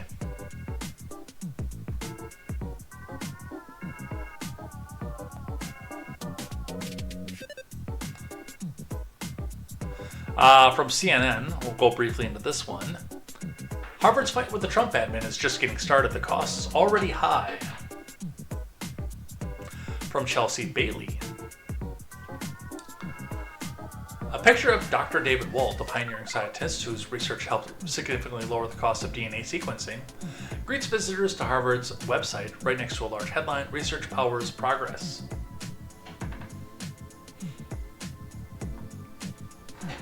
Since Harvard has become embroiled in the ideological battle with the Trump admin, Walt has become the face of a fight between the nation's most prestigious university and the federal government. Harvard's brawl with the Trump admin over academic autonomy and government control exploded on the national scene in recent weeks, with the White House accusing the school of tolerating anti-Semitic behavior in academic leaders, saying in a lawsuit filed Monday the government is trying to pressure the school to submit to its demands. Linda McMahon insisted Tuesday the White House's recent demands are not about curbing the freedom of speech.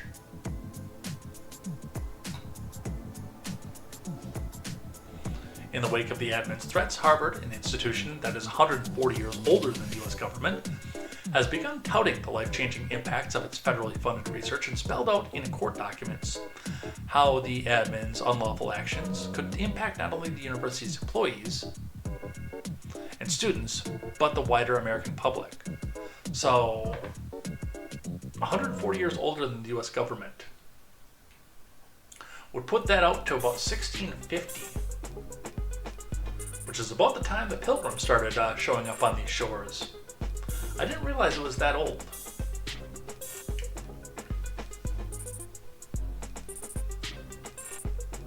I knew it was older than the U.S. government, I just didn't realize it was that much older. Halfway through the 17th century.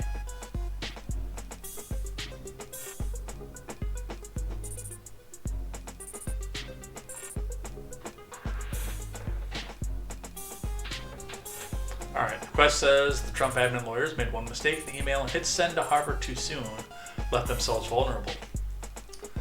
The money I used to buy food has already been income taxed. Why should a church not have the same standard? The church doesn't have the same standard based on the fact that the idea is if they don't pay taxes, the government doesn't get to come in and tell them what they can and can't do with their institution. It's supposed to, and they're not allowed to go and have say in the government. It's supposed to be a way to keep them separated. Doesn't always work that way.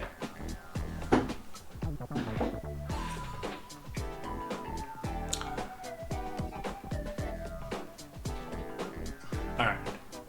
Where's my cursor? I lost my cursor. There it is. Alright, let's keep going.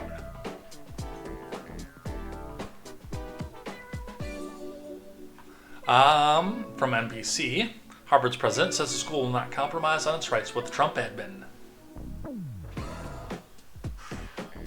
From Melissa Chan,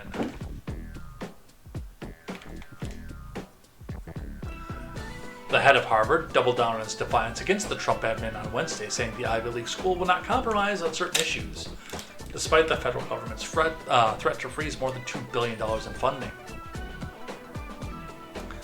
And that's fine, actually. That's the point of your tax-exempt status as well, just like I was saying to Fannie. Because then Harvard doesn't get a say in how the government runs, and then the government doesn't get a say in how Harvard runs. If you guys don't exchange money, one way or the other, then there's no say. I might have to go back and let that dog out. You stink.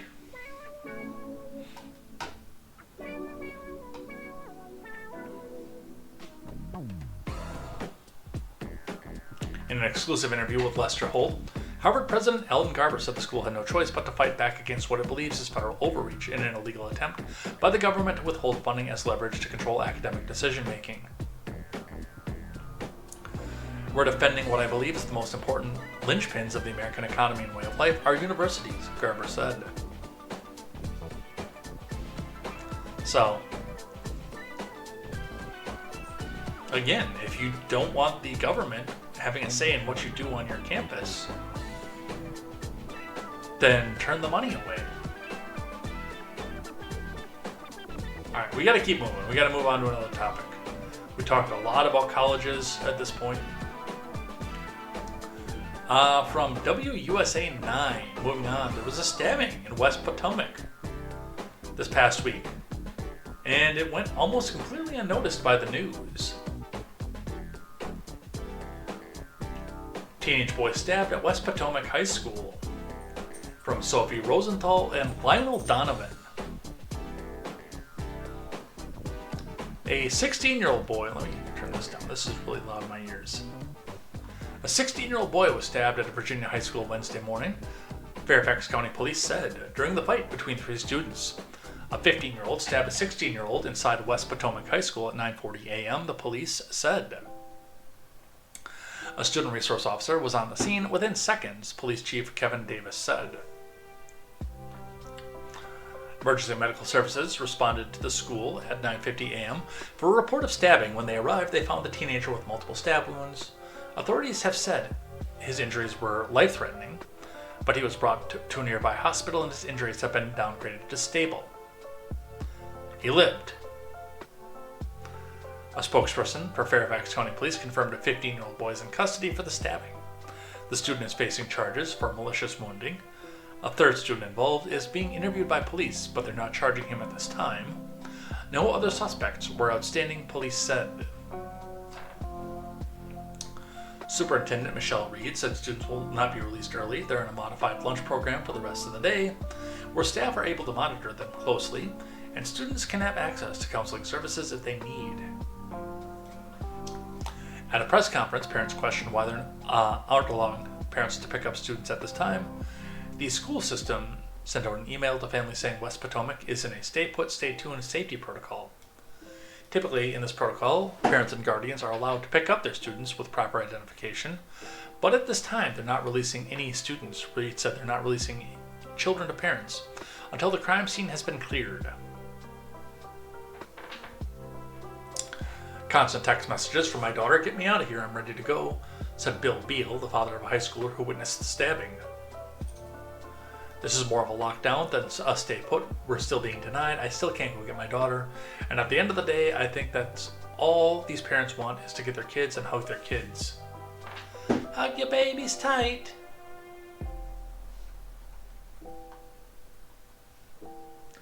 Multiple parents are waiting at the school hoping to pick up their children, so their students sent them graphic videos and pictures of the fight and stabbing.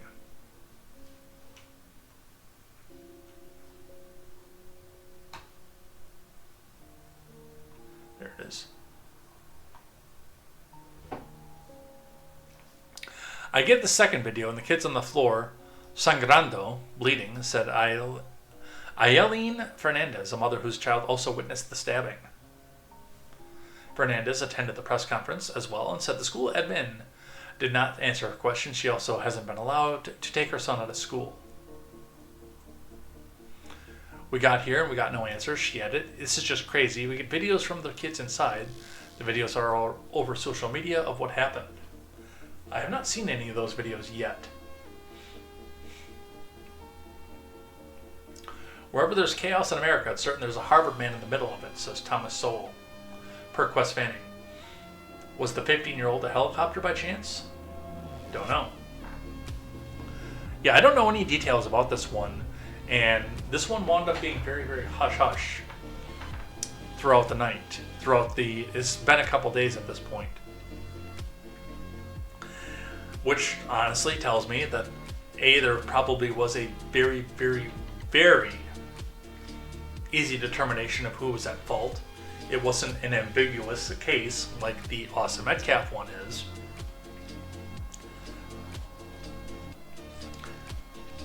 So we can't go back and use this to go pit people against each other. I have some other friends who have other theories, but I do not entertain those theories.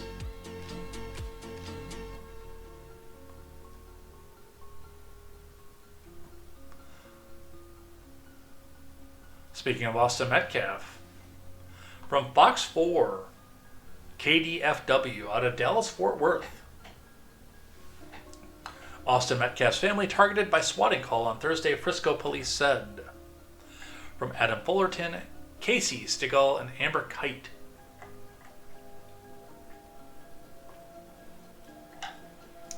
Frisco police were called to the home of 17-year-old stabbing victim Austin Metcalf's family on Thursday.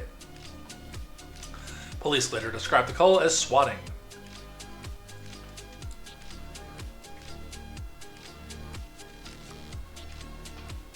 Frisco police were called for a gunshot at the Metcalf family's home on Thursday. Police said officers responded to the home, but they determined there was no shooting. Frisco police called the incident swatting, which is when a false report is made to law enforcement to prompt an emergency response. This is at least the second time Metcalfs have been subject to a swatting incident. Frisco police said that it happened on April 8th also. Police have not said if they have any information about the caller. I know it was talked about in the Discord, and while I don't screenshot, sometimes I talk about some of the things that are said in the Discord. And one of the things that was brought up about this is Pam Bondi said she was going to crack down on this kind of thing. So let's actually see if there's a crackdown on this. Excuse me.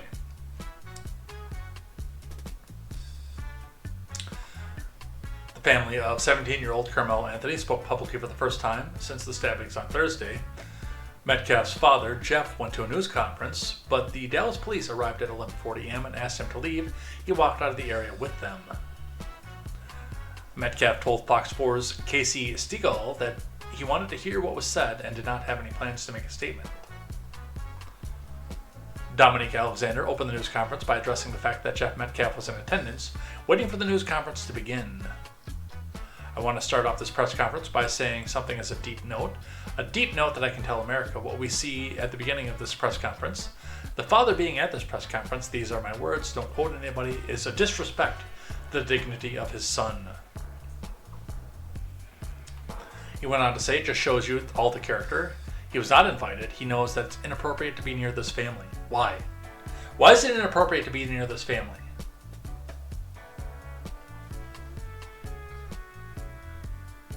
Later in the news conference, Anthony's mother, Kayla Hayes, addressed the Metcalf family. To the family who experienced the loss, my heart truly goes out to you, she said. I don't understand the swatting thing. I don't. And I've had agreements with various police departments where I live, which has been a bit painful for me, honestly, given my aversion to government officials, and it's going to happen in this little town too. What's fortunate, I think, and even though I haven't met the particular neighbor, I know that there's a state trooper that lives very, very close to me, and another one that lives another few blocks down. So in addition to the local police department, there's at least a bit of a stopgap if somebody tries to do something to me with my family being in the house before we have the county police coming in, barreling down here with their assault weapons trained. And just with the proclivity of swatting at this point, I mean, I talked to one of the local police department officers here in redacted small town, and it was brought up by the fact, because it becomes such an epidemic at this point in this country, that they do make reviews of things before they come back out and call the SWAT team.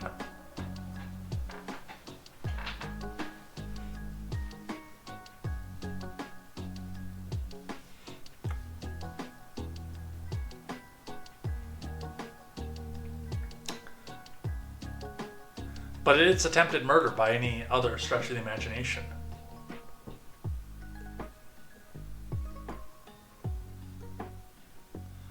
Alright. The families of Metcalf and Anthony are facing unrelenting harassment. That puts their safety of their neighbors at risk because, yes, apparently Anthony's family is also being harassed with these swatting calls. This is from JD Miles over at CBS News. Twice since the 17-year-old student, Austin Metcalf, was killed, Frisco police officers have been sent to his mother and father's home because of prank 911 calls. It's not a prank by any stretch of the imagination. It's not a prank. Is not attempted murder. He would go on, not go on camera. But Austin's father, Jeff Metcalf, told CBS News Texas that he's worried someone will get injured or killed by what's happening in his neighborhood. Images and video show what happened outside of Metcalf's home on Frisco on Thursday. SWAT officers with guns drawn responded to a 911 call that no one inside had made. It's the most recent of several incidents of what's known as swatting, in which pranksters call 911 anonymously to harass, in this case, the family of the victim of a high-profile murder case. It's been around for a while, but it's really taking new life in these social issues. UTD criminologist Dr. Timothy Bray said, "It used to be something that was a little bit more reserved for the fringes of the community, but it's not. It's happening more often."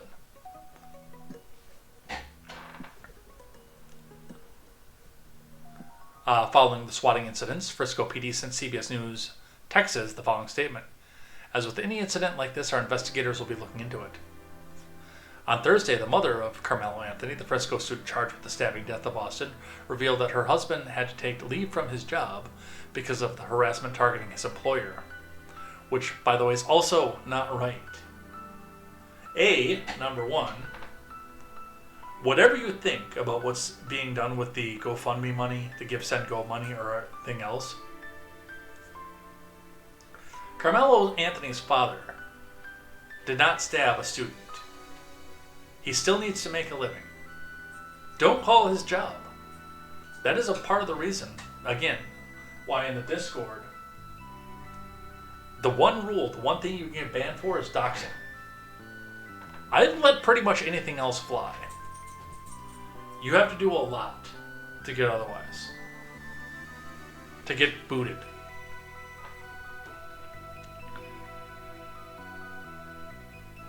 But I want to make sure that if people want to talk about controversial topics, they don't have to worry about their jobs getting called.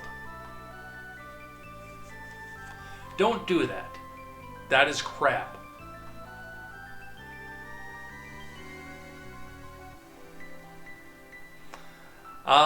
From NBC Dallas-Fort Worth. Frisco protests about deadly track meet student stabbing ends with 2 arrests. So we're going to grab this video here. I'm going to run and let this dog out of this room.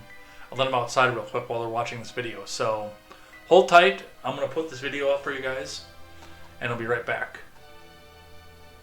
Let's check this here first.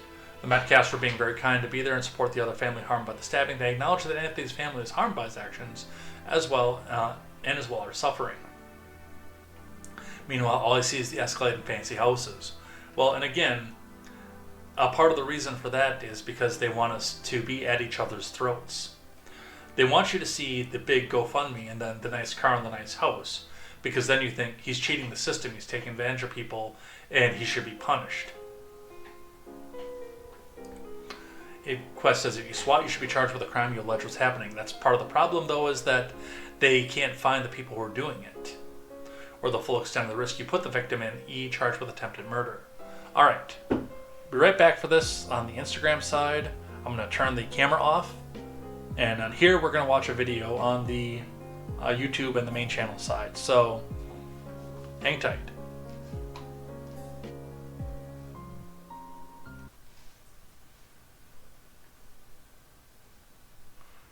We need volume. It was billed as a protest about the deadly stabbing at a high school track meet earlier this month. The case has gotten national attention and sparked tension along racial lines. NBC5's Noah Walker has the story. There were flags and signs and police keeping the opposite sides at a distance. All the signs of a protest. This is injustice.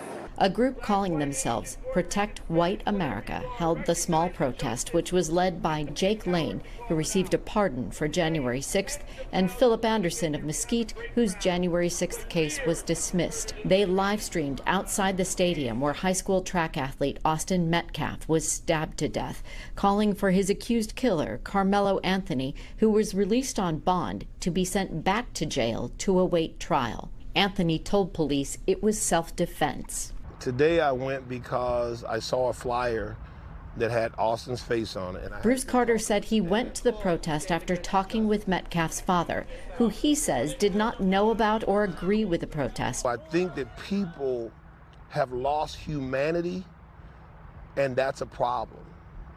But when you start to pit one race against another race, that's something that if you're not careful, you set this country back 100 years. And you're doing it for propaganda and for gain. We have an assault over here. The protest ended with 2 people being arrested and 1 protester being treated for pepper spray. In Frisco, Noel Walker, NBC5.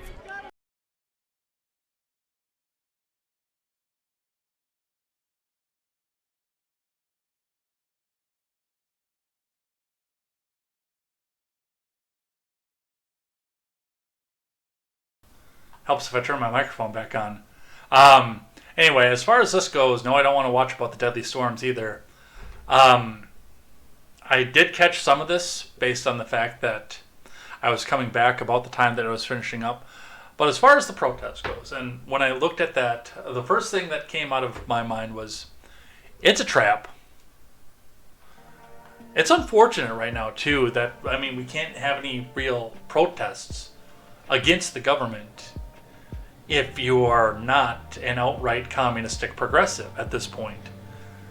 Because typically when they start talking about protests, the first thing that happens is we realize that the FBI is going back and putting it back on with plainclothes officers. And we'll talk about that with an X in a couple slides here. But yeah, the first things first when I first heard about this is stay away. Just stay far, far away. The guy who's going to hand you the brick that says that he's going to be right behind you when you throw it is he's not going to be right behind you. I can tell you that right off the bat. So let's read a little bit here from CBS News. Pardon January 6th defendant organized in Frisco stabbing protest. I wonder if this is one of the informants that I keep hearing about. From Brian New over at CBS News. In the wake of a fatal Frisco high school stabbing, people from Texas have amplified the story on social media, often injecting misinformation to push a false narrative. Well, so have you, CBS. So have you. This misinformation has come from individuals claiming to support Austin Metcalf, as well as those claiming to support Anthony, despite having no connection to the families or communities. This week, a flyer has been circulating online to promote a protest. The flyer uses the picture of Metcalf with a banner reading, "Protect White Americans," which right there and then should have been your first indicator that this is a fed up. I mean, we should have known this with Charlottesville, but by the end of Charlottesville, we should have had a PhD level knowledge of the fact that anytime that there's something that's racially motivated, and the BLM protests, I have the same regard for as well. If it's racially motivated, it's a fed up to try to keep us at each other's throats.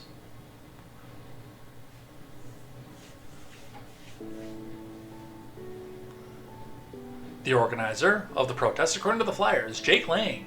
Lane was charged with attacking Capitol Police at the U.S. Capitol on January 6th. He was pardoned earlier this year by Trump. Lane is now running for U.S. Senate in Florida. Yeah, that's probably not going to go anywhere. The flyer has been shared by dozens of high-profile social media accounts, with one post on X receiving 5.3 million views. The initial flyer misspelled Friso, and got the name of the local high school wrong, Wakefield, while also incorrectly claiming this is where the stabbing took place. The stabbing took place at a track meet at Kuykendall Stadium. The latest version of the flyer now shows a new location for the protest. The Frisco Police Department said it's aware of the scheduled protest and put out a statement on social media yesterday saying officers will be on hand to ensure the safety of the public while allowing protesters to exercise their First Amendment rights in a peaceful manner. And the FBI agents who got overtime on that particular protest probably did exercise in a peaceful manner, because they were probably outnumbered 3-1 by the cops in the area, and nobody else bothered to show up. Yeah, if the flyer says protect white Americans, it's a fed up. Plain and simple.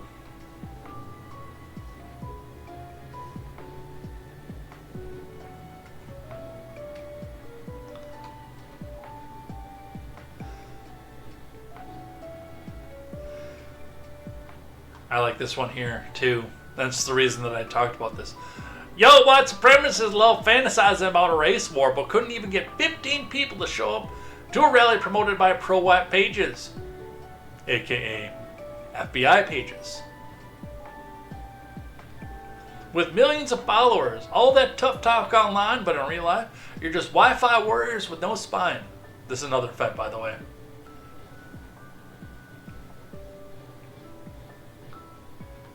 This is a Fed coming out here saying, no balls. Get out there and protest so that our agents can go in and trap you and lead you into a violent riot in which the SWAT team will have to come down and shut down the National Guard.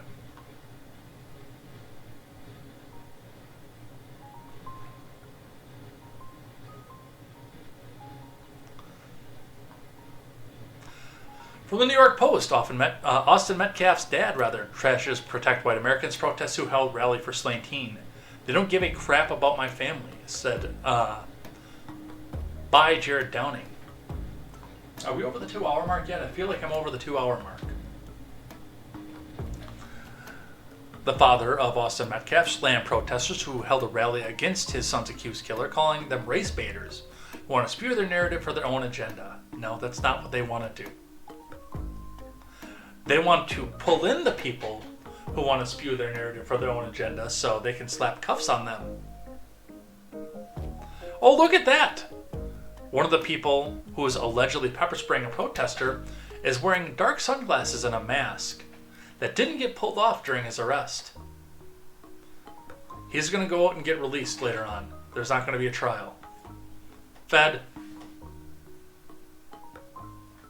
Yep, they'll get him out of the camera sight, he'll pull out his badge, and he'll be fine.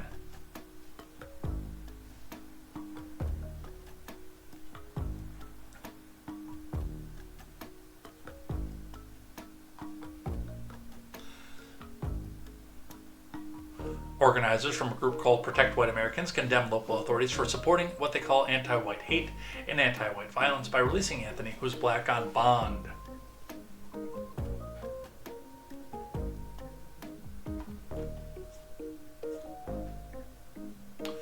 That's all they are, race baiters, Jeff Metcalf told the Post. Effing people want to spew their narrative for their own agenda. They don't give a crap about my family, about Carmelo Anthony's family. Protect White Americans was founded by Jake Elaine, a self-styled political prisoner who was arrested during the January 6th Selfie Fest, and is now running for a U.S. Senate seat from Florida. Metcalf said Lang invited him to speak at Saturday's rally, trying to win him over with statistics about black violence and White Lives Matter rhetoric.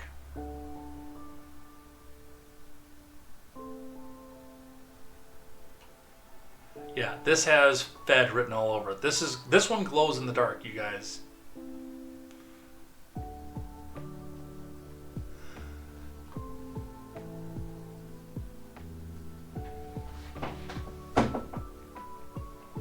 On the other side of the aisle, also fed up, by the way, but this one is trying to push the admin to incite the Insurrection Act.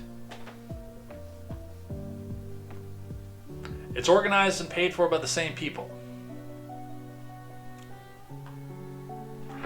Protesters unite against Trump in hundreds of rallies across the U.S. And if you want to be told how to unite against Trump yourself, hit that donate button, because NPR cannot spread its own propaganda unless you pay them more than the 10% government funding. NPR again, National Progressive Radio. Let's see what Emma Bowman and Juliana Kim have to say.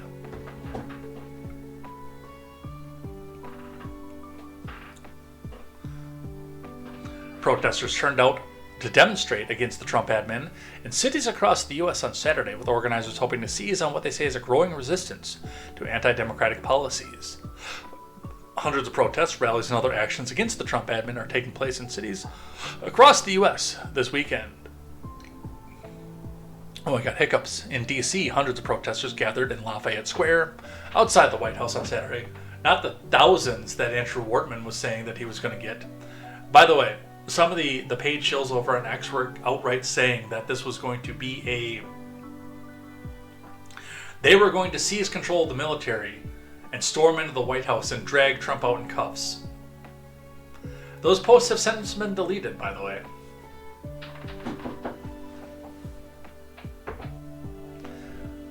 Let's see. Demonstrators cited a range of concerns, including the deportation of Kilmar Abrego Garcia and the admin's moves to cut funding for research and higher education. And a lot of them were probably interviewed and said, I don't know, it's just the Trump admin is evil. We don't know what we're protesting.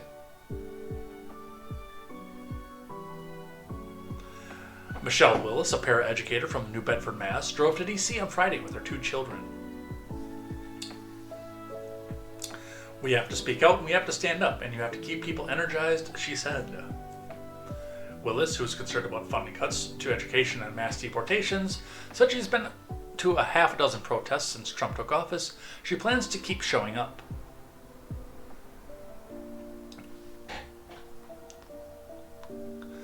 When I go home, there's another rally, I think next weekend, that I'll be at, Willis said. Why don't you go to work? In New York City, protesters rallied against the deportations of immigrants as they marched from New York Public Library towards Central Park past Trump Tower. Marshall Green, a 61-year-old who joined the Manhattan protest, told the Associated Press he was most concerned that Trump had invoked the Alien Enemies Act of 1798, a rarely used wartime law, by claiming the U.S. is at war with a Venezuelan gang.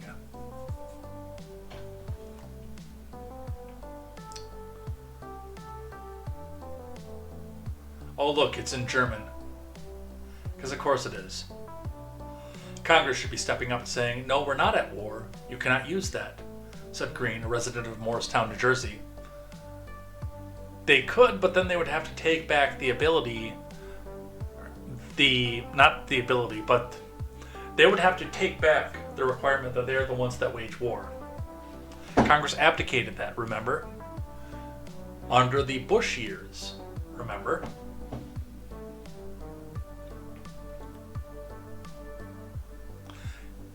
You cannot deport people without due process, and everyone in this country has the right to due process no matter what. I actually agree with the moron progressive on that one, except for the fact that this moron didn't believe in due process for the January 6th people.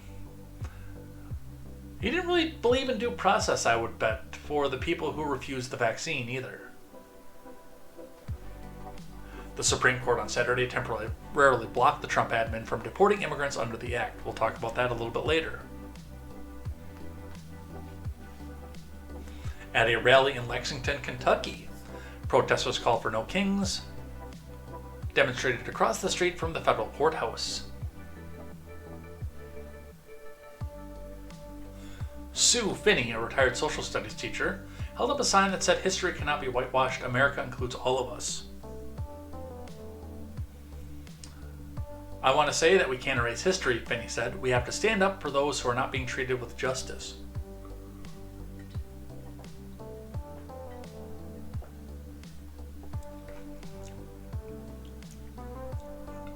Some protesters hoped their participation would grab the attention of Democratic leaders. In Milwaukee, Gerald Leahy joined about 50 people protesting on a highway overpass in downtown. He said he's lost faith in the Democratic Party 2 times. They've lost to this man. That is pathetic, the 60-year-old said. I think that there needs to be a serious reboot of the party. There is, just not in the way that you think that there is. In front of Philadelphia's Independence Hall, the place where Joe Biden stood in front of a blood red background with Marines behind him and told you all that anybody who voted MAGA is evil and needs to go to a re-education camp.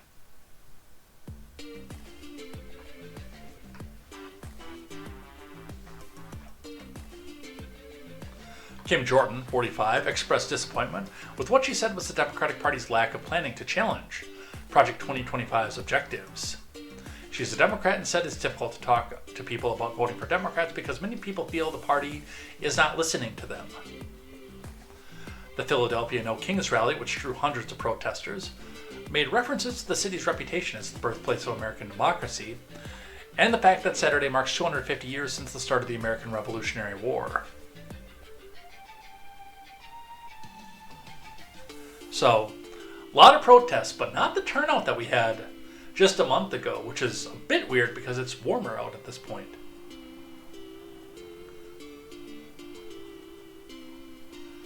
But that's where we are at. Let's grab one from Newsweek.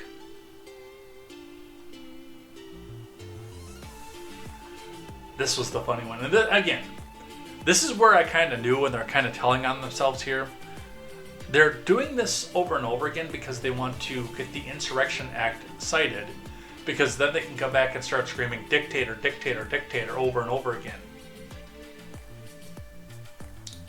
Anti-Trump protest organizers raise alarms over possible military force, and then got relieved when he didn't do the thing that he never said he was going to do that we said he was going to do. From Brendan Cole.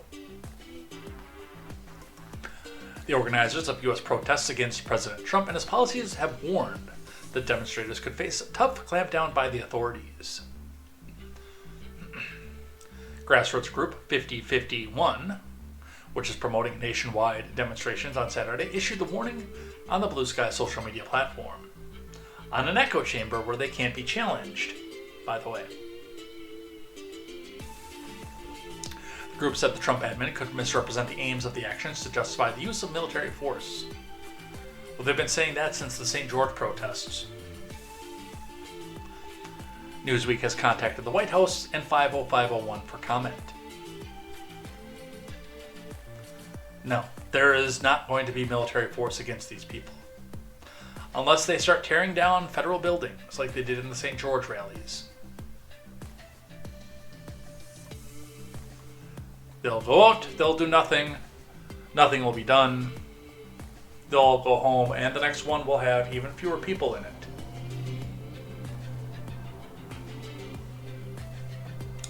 Alright, from the New York Post, Supreme Court blocks new deportations of Venezuelans in Texas under 18th century wartime law, from Jack Richards.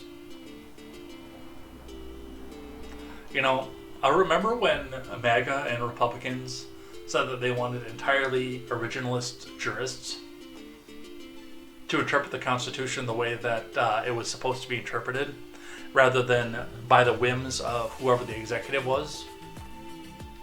I remember when they said that, and now the Supreme Court is basically a fealty test, and their opinions of it is a fealty test based on what the Supreme Court does for or against Trump.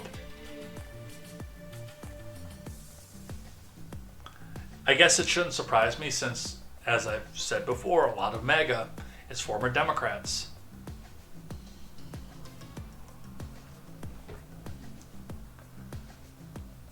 The Supreme Court on Saturday hit pause on the Trump admin's use of an 18th century wartime law to deport Venezuelan migrants to a prison in El Salvador.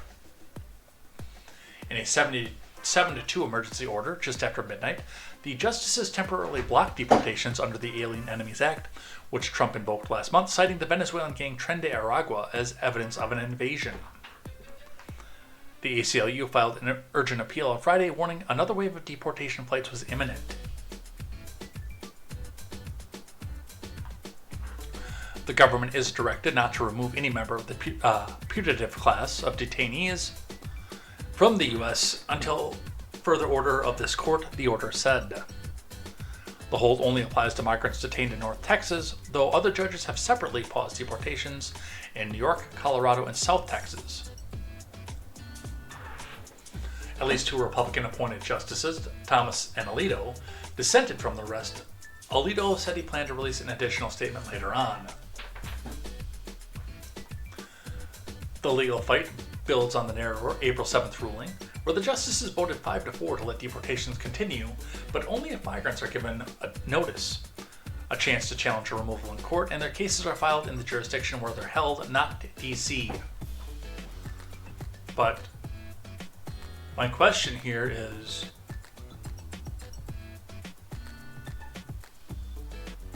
if they don't do it in D.C., how are they going to find a judge guaranteed that's going to side with them? You have to judge shop, otherwise it might not go in your favor.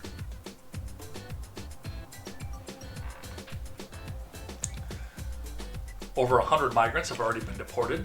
The ACLU said more were being moved to airports. On Friday, a DOJ lawyer insisted no flights were scheduled for that day, but added they reserve the right to remove people tomorrow. The ACLU rushed to stop the flights, giving Texas judge 42 minutes to respond before escalating to a higher court. A Fifth Circuit panel, 2 Trump appointees and 1 Biden appointee, rejected the appeal, saying the group had acted too quickly. So, there's a lot about this. I'm going to skip ahead just on one, because I want to talk a bit about the deportation thing. So, and Derek Evans brought up an interesting article here. Remember when Clinton and Janet Reno sent men with automatic weapons to kick a child refugee out of America, and Democrats cheered? That was, of course, the Elaine Gonzalez case. Many of you are probably too young to remember. Most of us, I think, are in the age range where we do remember the Elaine Gonzalez case. I remember I was playing Pokemon at the time during the Elaine Gonzalez thing. It was actually at the tail end of the Elaine Gonzalez case. Gonzalez, I believe, was a Cuban migrant who was found in Florida with no parents, and then we had a spirited back and forth debate over whether or not he had the right to be in the country or whether he should be deported. But because he came over on flotation, I named my Lapras Elaine. Yeah, I did that.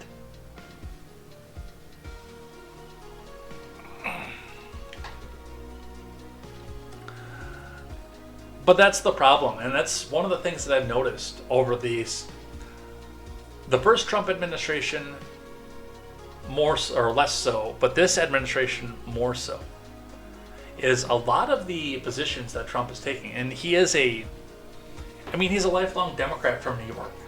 Let's keep all this in mind. But a lot of the positions, and we talked about this when we talked about the massive tariffs, a lot of the positions that Trump is taking right now were Democrat positions not that long ago.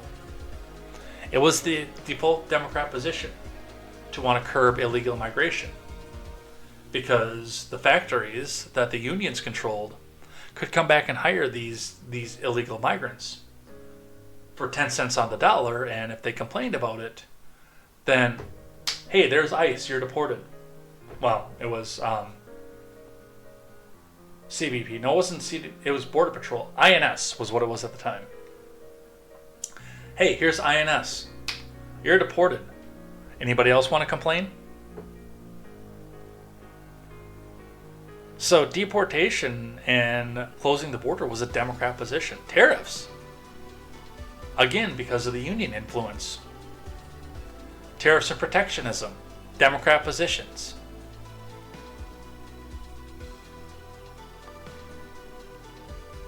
All the opposition that we're seeing right now to these positions that were Democrat positions are basically doing it because Trump said, yes, I want to do the same thing that we were talking about not that long ago.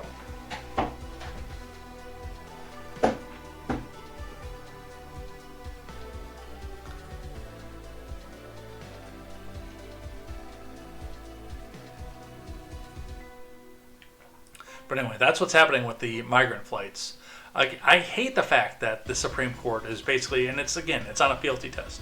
Amy Coney Barrett she doesn't worship Trump enough that she disagrees with his position. She's She's a disgrace to the court. Quest Fanning says, remember when Will Ferrell played Janet Reno on Saturday Night Live? No, I don't. I might be too young for that. I'm also honestly not a really big fan of Will Ferrell.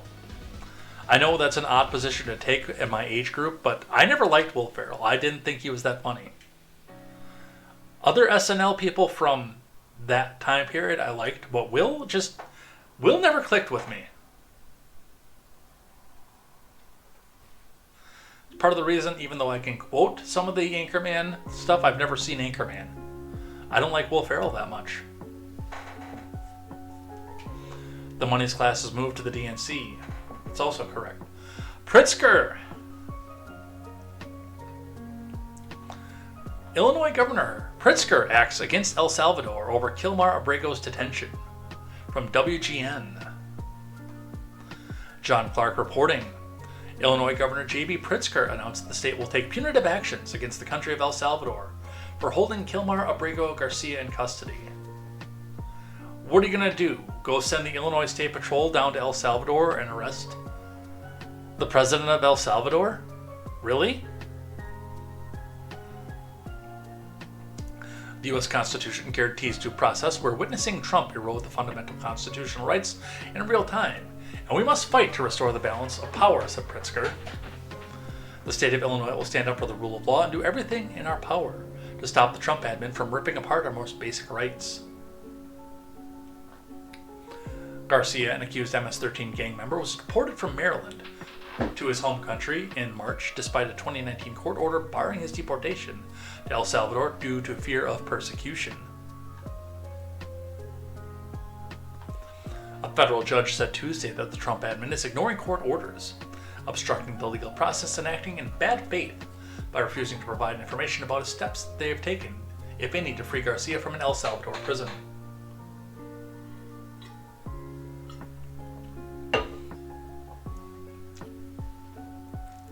The Supreme Court ordered the Trump admin nearly 2 weeks ago to facilitate Garcia's return to the U.S. from a Salvadorian prison, which is weird because the Trump admin has no authority in El Salvador.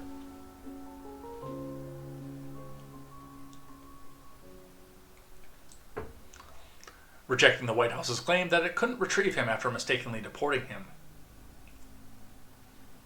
Trump admin officials have pushed back, arguing it's up to El Salvador. Well, the president of El Salvador has also said that he lacks the power to return Abrego Garcia. Now that statement is crap. That in and of itself is garbage. He's alive. Van Hollen went and had a margarita with him. So, no. The president does have the power down there to do so. He's the ultimate executive. His job is the enforcement of law in El Salvador.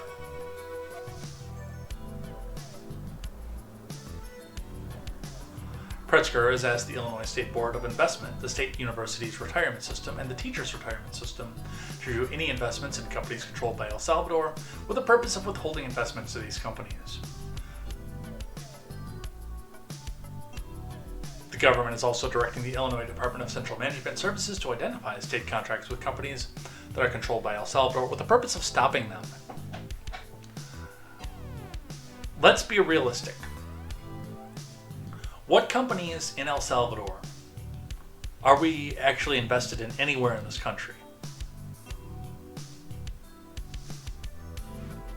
I would like to see a list. Is this actually going to make a benefit? Or is he coming back and doing this for show? Because I think he's doing it for show.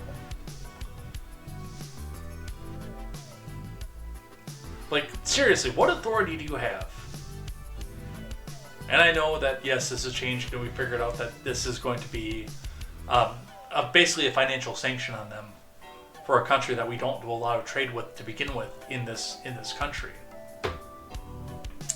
Especially at a state level from Illinois. Like, are you serious right now? But yeah, when you first read the article, you see the tweet that went with it. The first thing you think is, yeah, he's going to load up the Illinois State Patrol, put him on a plane, and say, okay, we're going to go arrest the president for kidnapping or or something. For a person who wasn't even a resident of your state on top of it. This is literally all for show.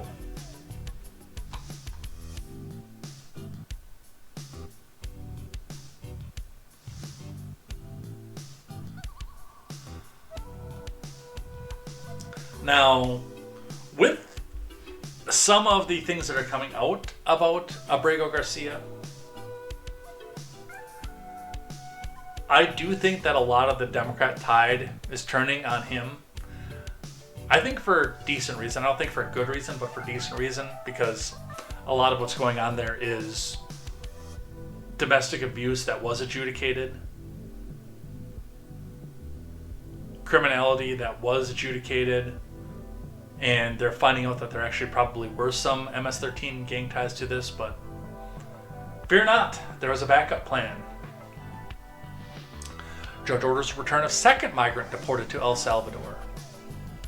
From Catherine Falders, James Hill, and Laura Romero. The federal judge in Maryland has ordered the Trump admin to facilitate the return of a 20-year-old Venezuelan man deported to El Salvador, whose removal violated a previous court settlement, according to an order issued on Wednesday. District Court Judge Stephanie Gallagher, a Trump appointee, also ordered the government not to remove other individuals covered by the settlement. The class action case from 2019 was filed on behalf of individuals who entered the U.S. as unaccompanied minors and later sought asylum. So this actually goes through DACA. The group sued government to be able to have their asylum applications adjudicated while they remained in the U.S. The parties settled in 2024. Attorneys for the plaintiff say the Trump admin, in the breach of the settlement agreement, removed one of its class members, referred to the using the pseudonym Christian in court records to El Salvador on March 15th, when it deported 3 plane loads of alleged migrant gang members to the CECOT mega prison there. In an opinion filed Wednesday, Judge Gallagher referenced the case of wrongly deported Kilmar Abrego Garcia and said that, like Judge Paula Zinnes in the Abrego Garcia matter, this court will order defendants to facilitate Christian's return to the U.S. so that he can receive the process he was entitled to under the parties' binding settlement agreement. Gallagher said the facilitating Christian's return requires defendants making a good faith request to the government of El Salvador to release Christian to U.S. custody for transport back to the U.S. and await the adjudication of his asylum application on the merits of U.S. CIS. So, and it's well and good. You order the Trump admin, he says, okay, this guy wasn't supposed to go on the flight. Go ahead, send him back. Bukele, you're a great guy, wonderful guy. Send Christian back, and we'll go through the court process and do what it is.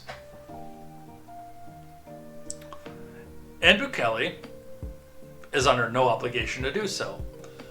Although if all the facts are true of what we're hearing from ABC News, that this guy was basically a kid, a hairdresser, etc., I feel like it would be more apt for him to do so in this particular case. I do think Abrego Garcia was facing some sort of charges in El Salvador. What they were, what they involved, and where they went, I have no idea. It very well might be just a rival gang thing at this point.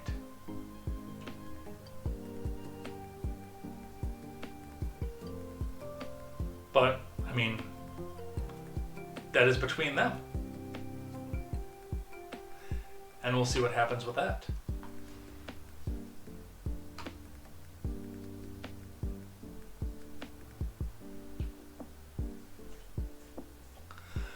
Federal judge alleges willful and bad faith refusal to comply in Abrego Garcia deportation case. From Danielle Wallace, briefly on this one.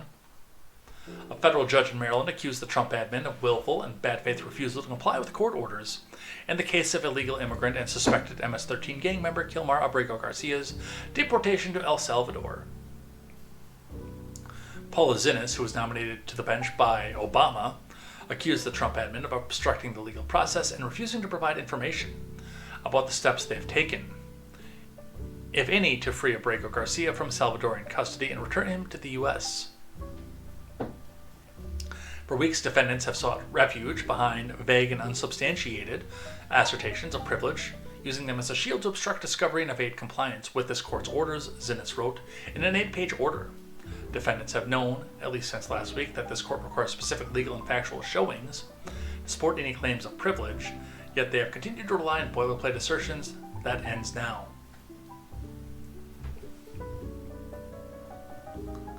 There is some issue with this, and that's because there is diplomatic immunity and executive privilege that's involved in this. So I don't know that any of this can actually be ordered. Now, yes, you can come back and complain about it and say that we're not showing you what the steps are, but because some of this is being done in a diplomatic sense, I think that the Trump admin can go back and tell you to pound sand also.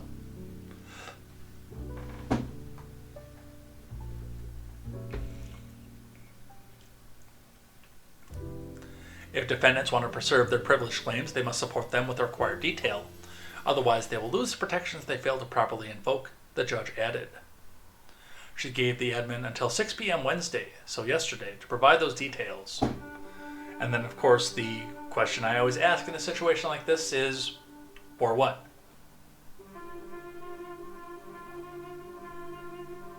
What lever do you have to go back and take a punitive action against the sitting administration of the executive branch right now?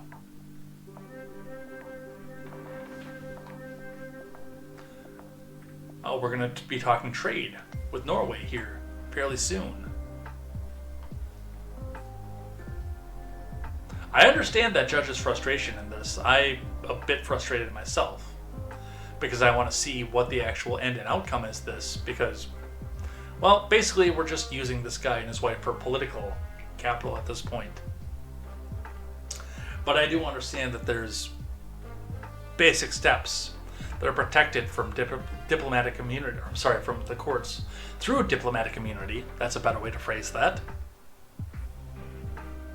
Based on the fact that if you give away how you're conducting diplomacy, put it right out in the open, then it makes it harder to conduct diplomacy with other nations around the world as well. I want to talk a bit about this one because I think this is important. And this is one of the things where I differ from MAGA Republicans on the Trump administration. And this one goes back, honestly, even back to when I was first starting to get very politically active on video. Why Dems keep talking about due process in the case of a man mistakenly deported to El Salvador. I am staunchly anti-illegal immigration. It comes from my Democrat roots.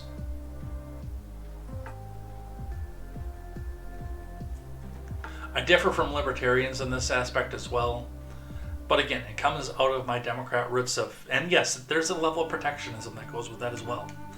I come from a union family. My dad was a union worker. Both my grandfathers were union workers. I come from this honestly. This is something that has been in my upbringing, in the nature versus nurture.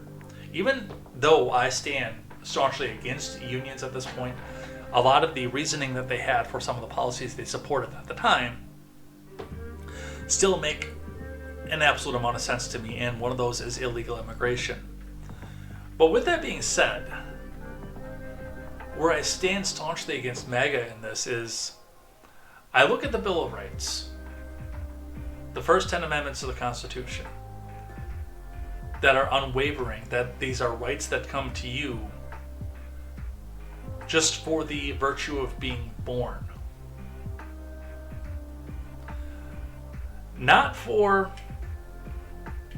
the nature of having a government protect you and do things for you, but just by the nature of being born. You are afforded the rights to freedom of speech. The government shall make no law abridging your freedom of speech. To gather, to worship in the way that you want, to redress formal protests against the governing authority against you, to keep and bear arms to defend yourself from either the government or from the guy down the street that takes a bunch of meth and wants to kill you. I will let you decide whether that's the guy down the street or the government. To not be forced to keep the government soldiers in your house during peacetime. To not have the government be able to seize your property. These are certain inalienable rights, and among these was the right to due process of law. Now, some of the argument has come on the idea of public defender, but that's not something that's explicitly guaranteed in the Constitution, based on the fact that it requires the labor of another human being to provide you that right. Therefore, the public defender itself is not a right. That's a privilege afforded to you by the government. But as far as where I'm going with due process on this, you do have the right, whether citizen of the country, legal migrant, resident alien, student, resident alien, or yes, even illegal alien, to confront your accuser, which in this case is the government. To have your case heard in a court of law.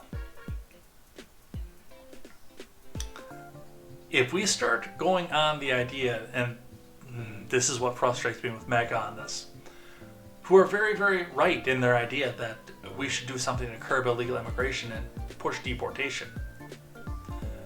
They're right in that idea because these people don't have a right to this country. But what they do have a right to is to confront their accusers in a court of law. If we start saying that that's granted by the government, then that means that the rest of them are granted by the government. Your right to keep and bear arms, that's granted by the government. If right to due process is. Your freedom of speech is granted by the government if due process is, and that's not how rights work.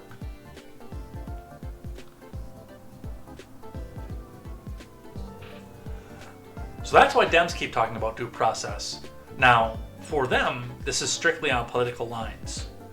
Dems had no issue, at least the progressives that were most vocal and amplified on X, had no issue with you losing your job because of the jabby McJab that we can't talk about on YouTube. They had no care about due process of law. The January 6th people, they don't care about due process of law for those people. They wanted them picked up, but they cheered when they got picked up by the FBI. Some of the rhetoric they're saying now about re-educating, rounding them up, saying they're treasonous for voting for Trump. They don't care about due process of law. They care about due process of law in this case because they were told to. Again, I care about it based on the fact that it's the ability to confront your accuser as granted to you from birth by your creator.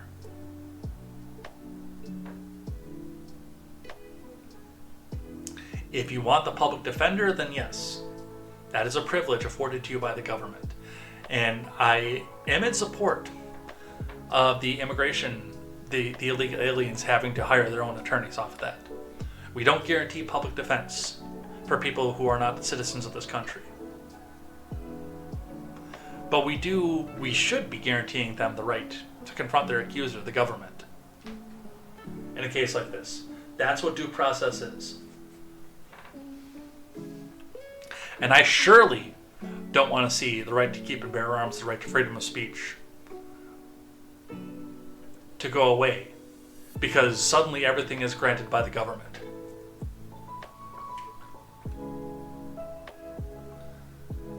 Alright, let's see. Quest Fanning said it's been over 2 hours, but I'm enjoying, so go on as long as you like. I think it's consistent to be anti-immigration. It's libertarian. If you're just a little pragmatic, you can have both a welfare state and an unmitigated migration. I'd prefer we get rid of the welfare state instead because that's got a ton of other problems. There should be less constraints on the government on proceeding with deportation. We need due process, but at this point it's like the level of appeals for someone sentenced to death. Yeah, I get where you're going with that as well, honestly. Because, yeah, these people stay in the country for 50 years, going through all the appeals that they're afforded before they finally get deported. I get that.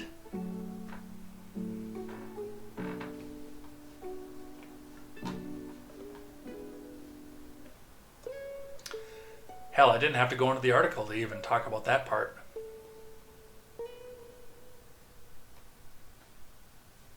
Alright, we looked at that one already.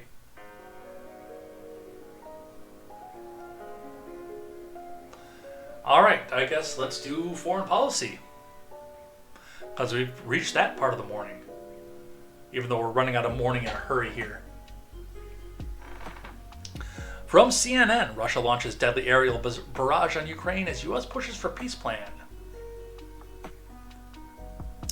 From Costa Gak, Ukraine says it was struck by a new barrage of deadly Russian air attacks on Easter. Ceasefire ended, and as the U.S. pushes for a new deal between Moscow and Kiev to end the 3-year-long conflict.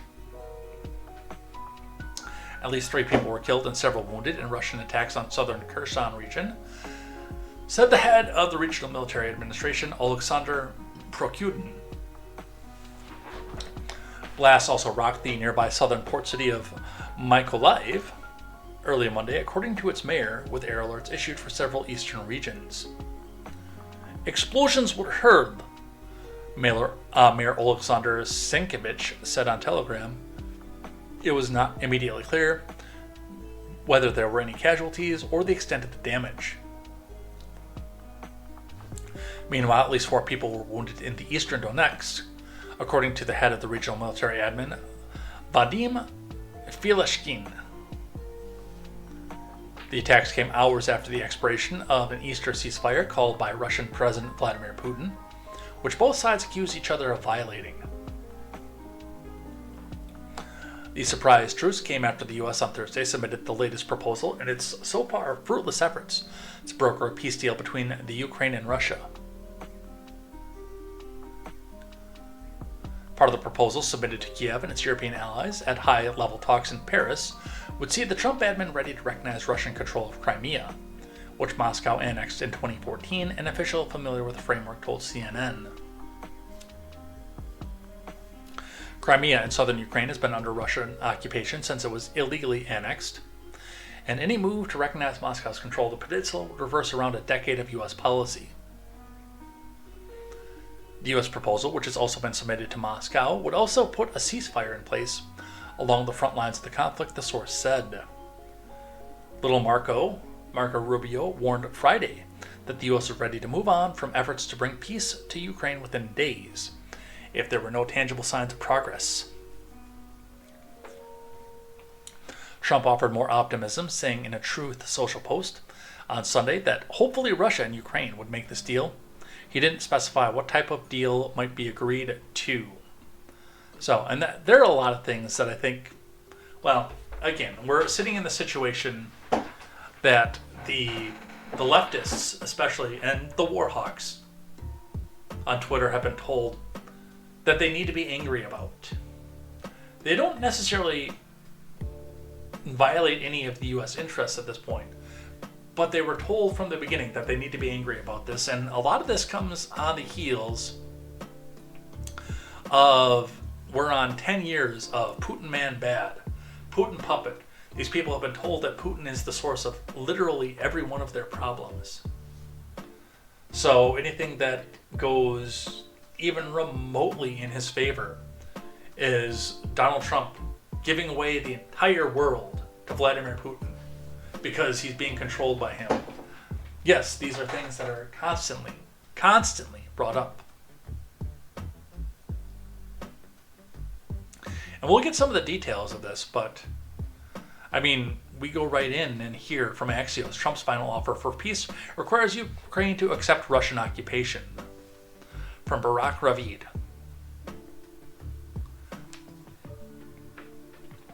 The U.S. expects Ukraine's response Wednesday to a peace framework that includes U.S. recognition of Crimea as part of Russia and unofficial recognition of Russian control of nearly all areas occupied since 2022, sources with direct knowledge of the proposal tell Axios.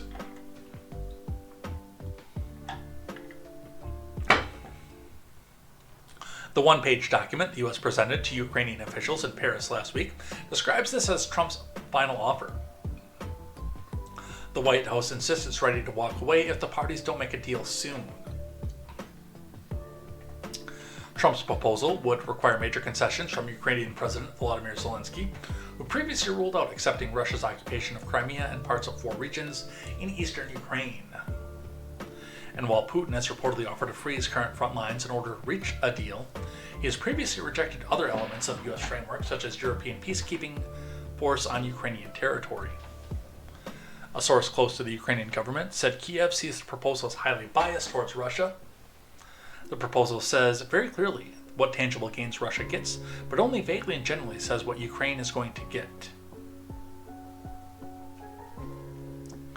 What Russia gets under Trump's proposal: de jure U.S. recognition of Russian control of Crimea, which, I mean, that's been a thing since Obama was the president, so I don't know why we're still arguing over this.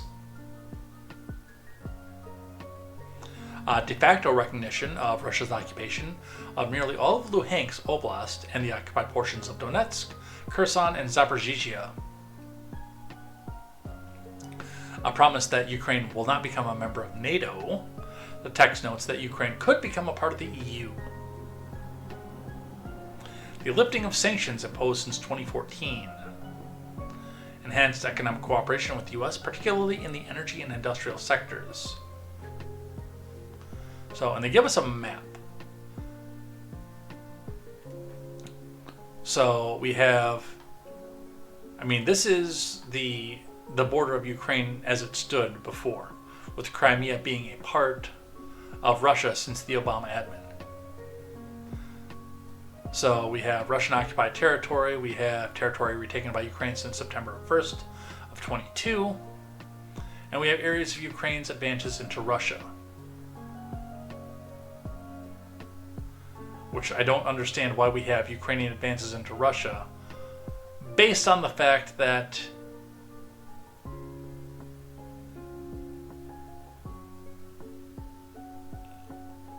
this was supposed to be a defensive war from the beginning. So yes, we have Mariupol and Lysychansk occupied by Russia, plus a large portion of the Donetsk region. Crimea, occupied of course by Russia.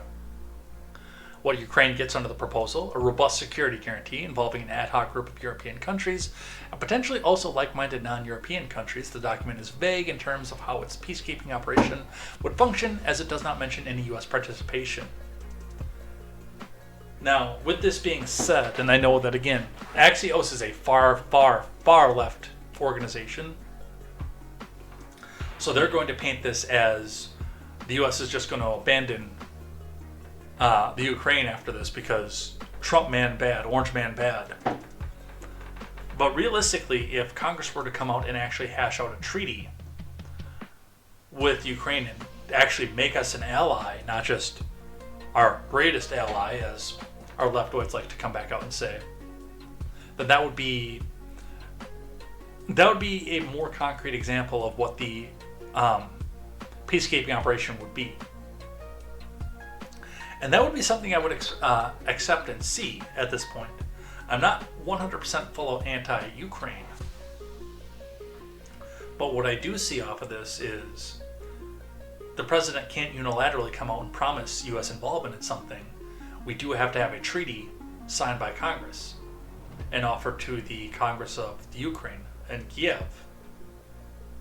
So yes, of course it's going to be vague in how the peacemaking operations would function.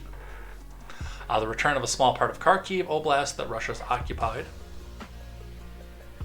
Unimpeded passage of the Dnipro River, which runs along the front lines in part of southern Ukraine. Compensation and assistance for rebuilding, though the document does not say where the funding will come from. Again, that's something that has to go through Congress. So there's not really a way for us to go back out and see just based on an executive decision. The Zaporizhzhia nuclear plant, the largest such facility in Europe, will be considered as Ukrainian territory, but operated by the US with electricity supplied to both Ukraine and Russia.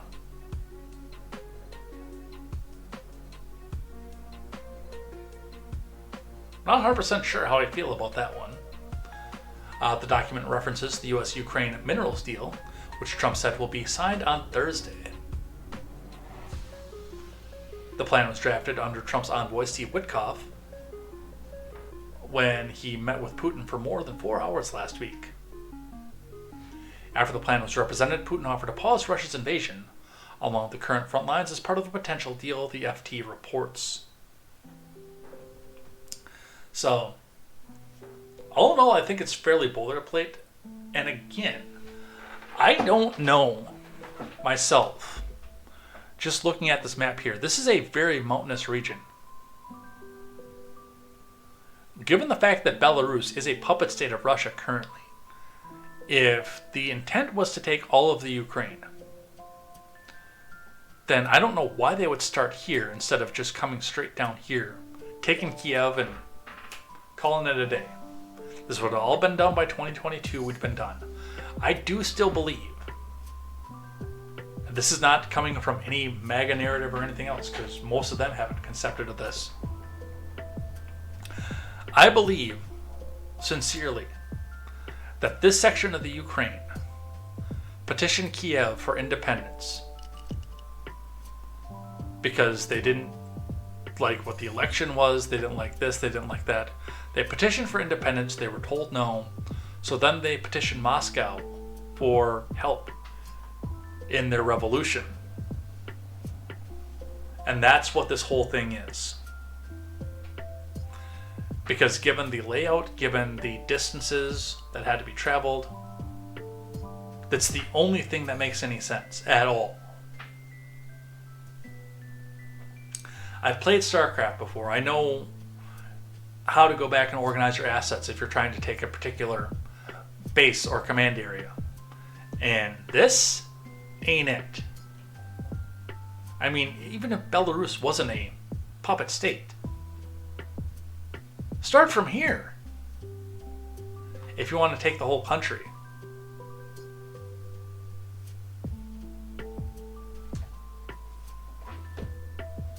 Those of you listening to the audio platform, you can't see where I'm pointing at my cursor. But I am pointing to the section, seems to be slightly less mountainous over here, east of Chernihiv.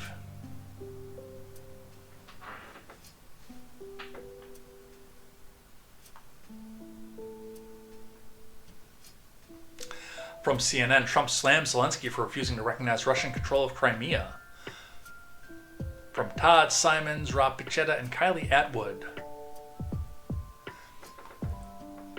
Trump slammed Ukraine's President Zelensky on Wednesday for his comments that Ukraine wouldn't recognize Russian control of Crimea, calling the remarks very harmful to peace negotiations with Russia. It's inflammatory statements, like Zelensky's, that make it so difficult to settle this war. He has nothing to boast about. The situation for Ukraine is dire. It's the worst. He can have peace, or he can fight for another 3 years before losing the whole country. He posted on Truth Social, which, again, I don't think he's after the whole country.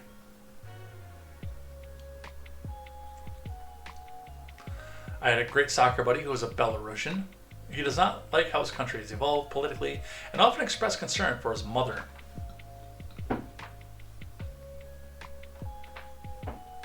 Any move to recognize Russia's control of Crimea would reverse a decade of U.S. policy and could upset the widely held post-World War II consensus that international borders should not be changed by force.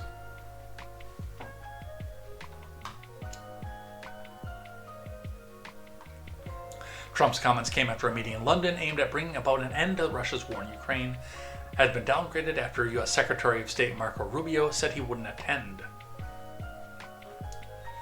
Rubio had been expected to take part of the discussions with Ukrainian, UK, and European officials, but State Department spokesman Tammy Bruce said Tuesday he would no longer attend due to logistical issues, though a U.S. official and 2 European diplomats familiar with the matter said the top U.S. diplomat couldn't go because the admin did not feel that they were at a decisive point in the ongoing talks, and Rubio didn't feel attending would be the best use of his time.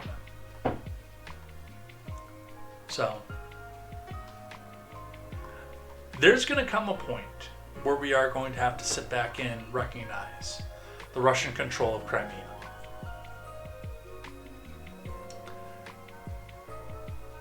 It's been 15 years.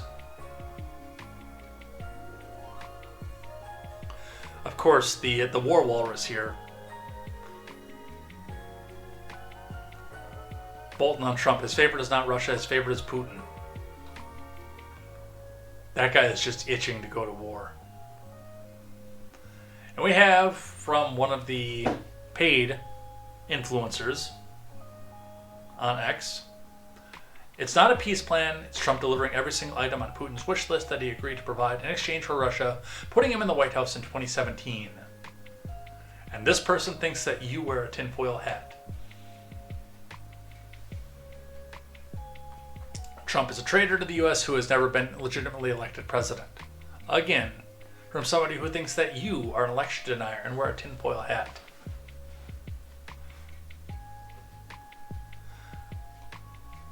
The claims that they're making, the U.S. presented a 7-point peace plan today, reports the Telegraph citing sources. The proposal is Ukraine must abandon its claims to Crimea, cessation of hostilities along the current front lines, the U.S. will lift all sanctions imposed on Russia.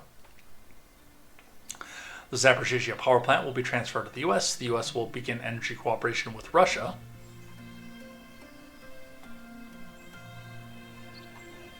Direct negotiations between Ukraine and the Russian Federation without security guarantees. Ukraine will refuse to join NATO, but it can join the EU, which would be a financial boom, by the way, for the Ukraine. And conclusion of a minerals agreement. Kellogg's hopes that Ukraine will agree to this plan. Perhaps Woodcock will travel to Russia specifically to present it to Putin. And that person again thinks that you wear a tinfoil hat.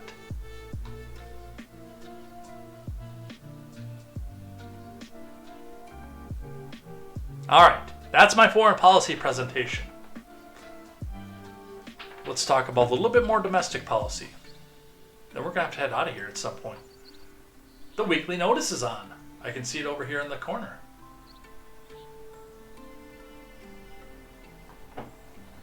I know I'm holding some of you guys from the weekly notice, so we'll have to go over there. All right, in DNC news, Mr. Richard Durbin. The decision whether to run for re-election has not been easy. I truly love the job of being a senator, but in my heart, I know it's time to pass the torch. So I'm announcing today I will not be seeking re-election at the end of my term. And a great huzzah was heard around the world. The decision of whether to run for re-election has not been easy. I truly love the job of being United States Senator, but in my heart, I know it's time to pass the torch. So I'm announcing today that I will not be seeking re-election at the end of my term. The people of Illinois have honored me with this responsibility longer than anyone elected to the Senate in our state's history. I'm truly grateful. Right now, the challenges facing our country are historic and unprecedented. The threats to our democracy and way of life are very real. And I can assure you, I'll do everything in my power to fight for Illinois and the future of our country every day of my remaining time in the Senate. I've given over half of my life to House and Senate congressional service. I've always tried to stand up to power on behalf of the people of Illinois and our country. But none of it would have been possible without my wife, Loretta, our kids, Christine, Paul, and Jennifer, and my energetic and amazing grandchildren, as well as my extended family. They stood with me and accepted the demands of my public career. I've been blessed to have them, as well as the best Senate staff anyone could ask for.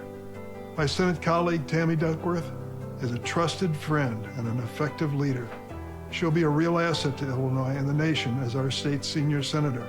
We're also fortunate to have a strong Democratic bench ready to serve. We need them now more than ever. To the Illinoisans who gave this kid from East St. Louis a chance to serve, thank you for supporting me through the words and actions over the years. Now that I have this announcement behind me, I need to get back to work.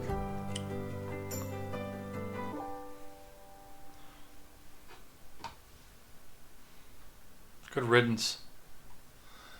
How do we send him off?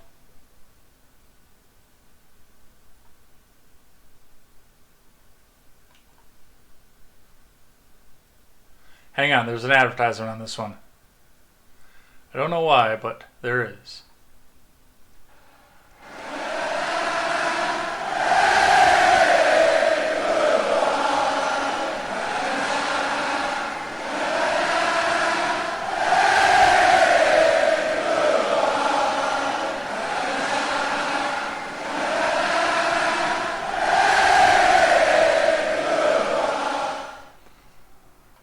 Couldn't have happened to a worse person either.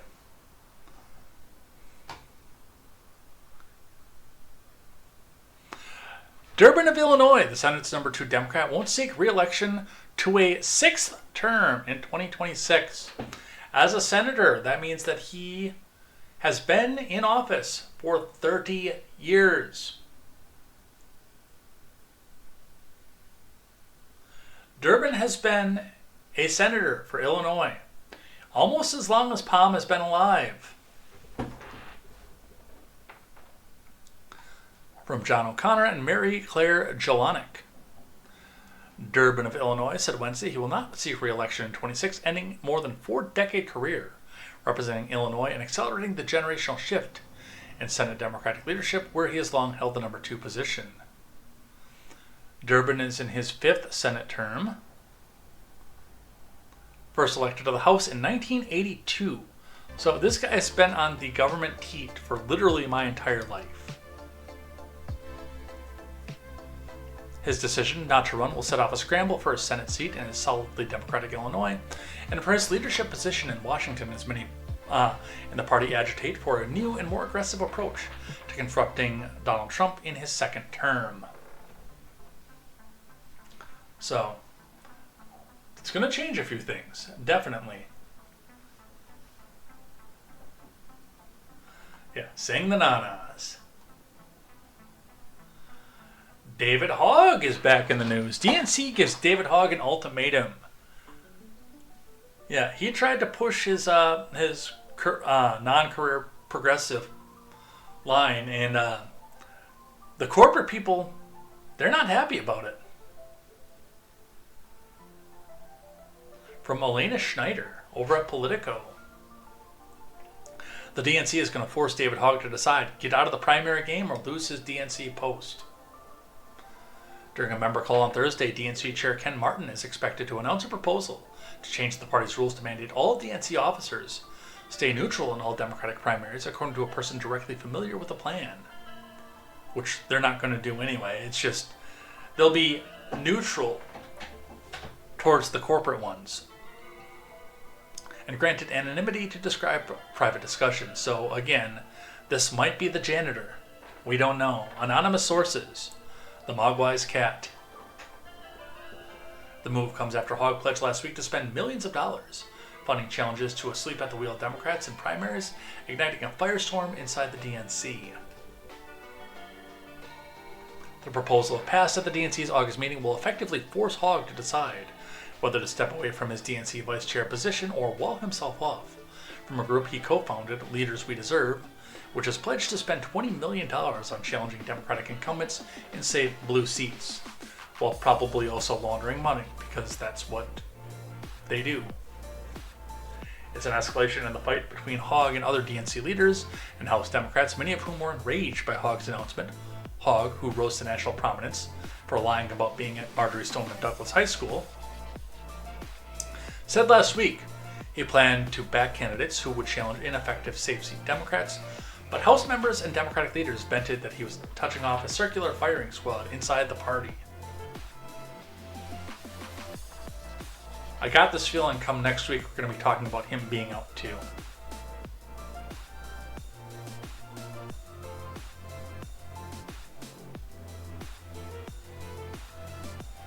I'm going to skip this one just based on the fact that this is just... number one, we're almost at 3 hours. Number two, this is rumor at this point. But they're looking at getting rid of Hegseth because, oh no, another Signal Chat. But we will listen to his other Signal Chat allegations for at least a little bit. He's got a 12-minute rant on this one.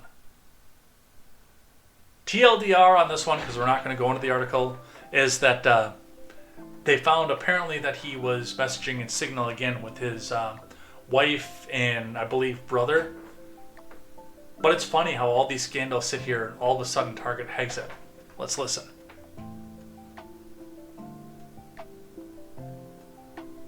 Ask the Houthis how he's doing. Everybody's happy with him. We have the highest recruitment numbers I think they've had in 28 years. No, he's doing a great job. It's just fake news. Well, that was President Trump doubling down on his support for Defense Secretary Pete Hegseth 24 hours ago, denying a New York Times report about sharing sensitive information on another Signal chat called Team Huddle.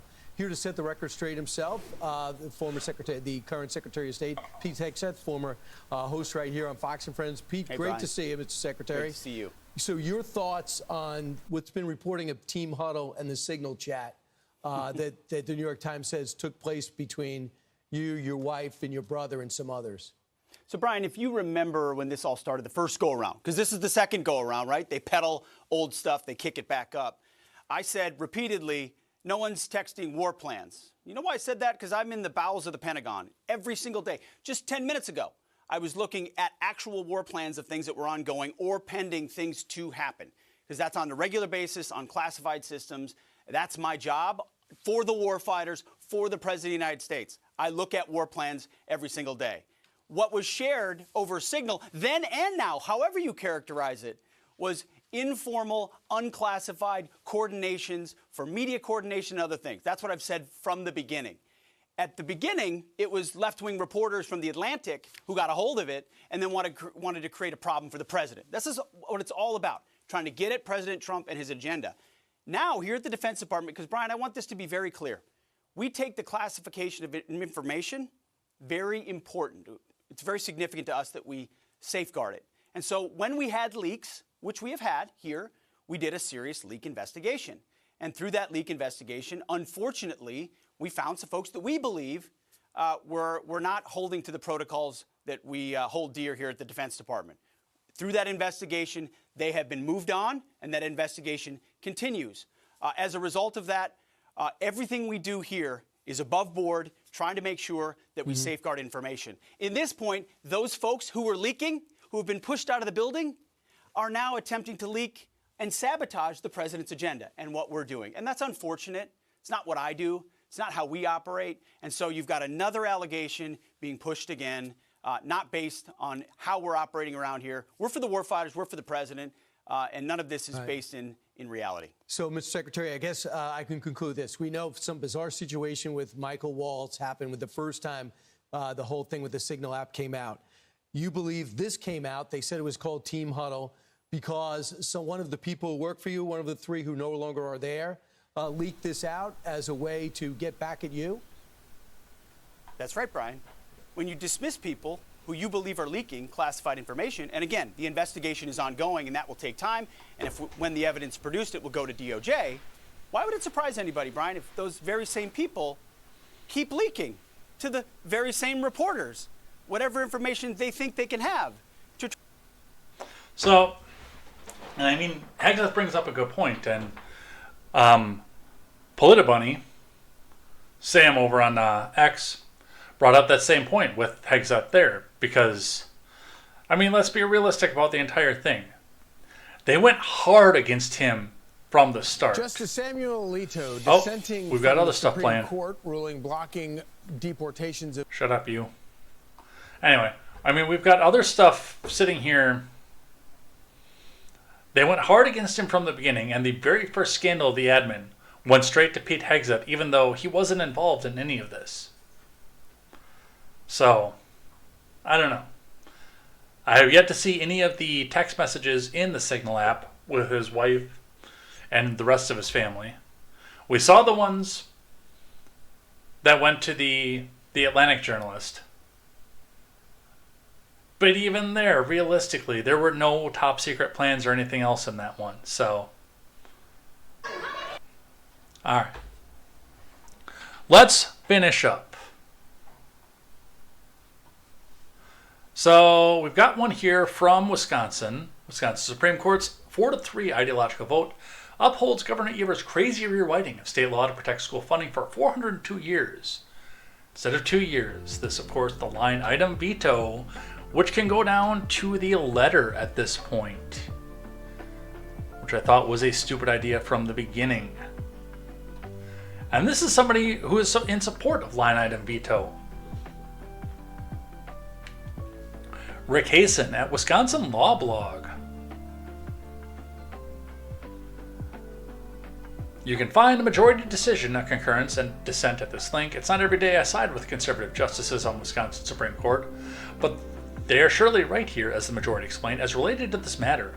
The governor deleted entire words and some numbers from sections 402, 403, and 404 of Senate Bill 70. The result, published as 2023 Wisconsin Act 19, authorizes a $325 per pupil revenue limit increase from 2023 to 24-25 by extending the provision by 400 additional years.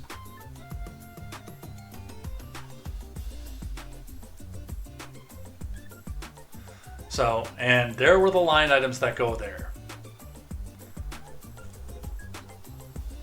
For the limit of the, and I'll read it as it was before, and then for those of you in the audio platform, I'll tell you what was crossed out, and then what it says there. For the limit of the 2023 to 2024 school year and the 2024 to 25 school year at $325 to the result under paragraph B. The word "the" and then 24 school year and the 20,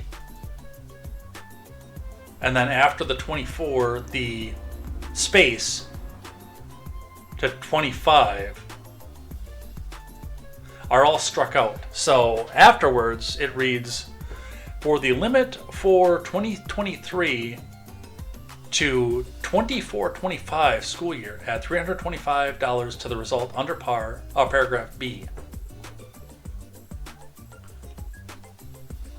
Now, I am very much in support of line item veto.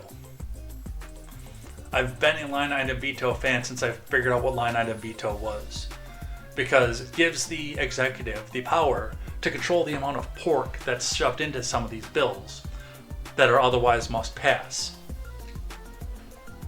Wisconsin's line item veto, as you can see or hear if you're listening to this on the audio platform, takes an entirely different animal from this, and yes, it allows them to strike words or even individual letters or spaces to make it say literally whatever it is that they want at this point. And it has to go back and get accepted at this point. So yes, Evers has added funding where we raise the amount of funding per student for 400 years, costing the state billions of dollars, trillions of dollars at that point.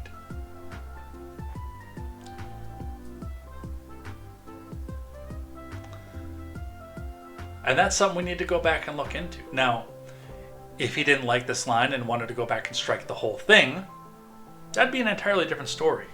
And the fact that this isn't national news just kind of tells you where some of the political bias is on this, because I'm going to say right off the bat, if Scott Walker had done something like this, we'd still be hearing about it today.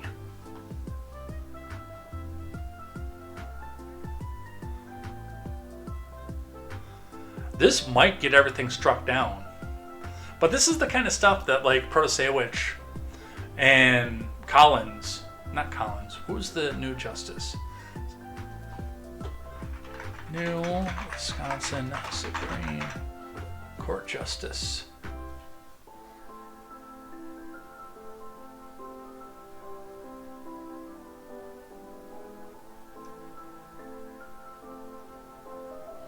No, not the Chief Justice.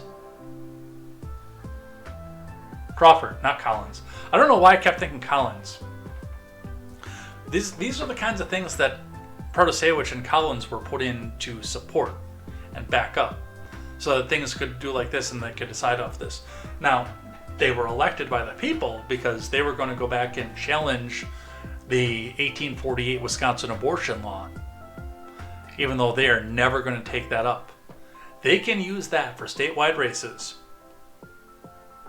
for the next 200 years. Just like on this this line item veto. They can rule on that and promise to go back and take that up for the next 400 years and never do it. Because they can continue to run on that and win on that.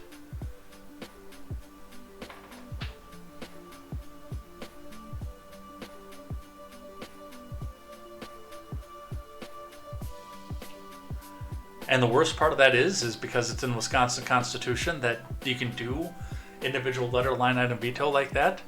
They can't take it to the Supreme Court. The Supreme Court can't do anything about it. They can't take it to federal court.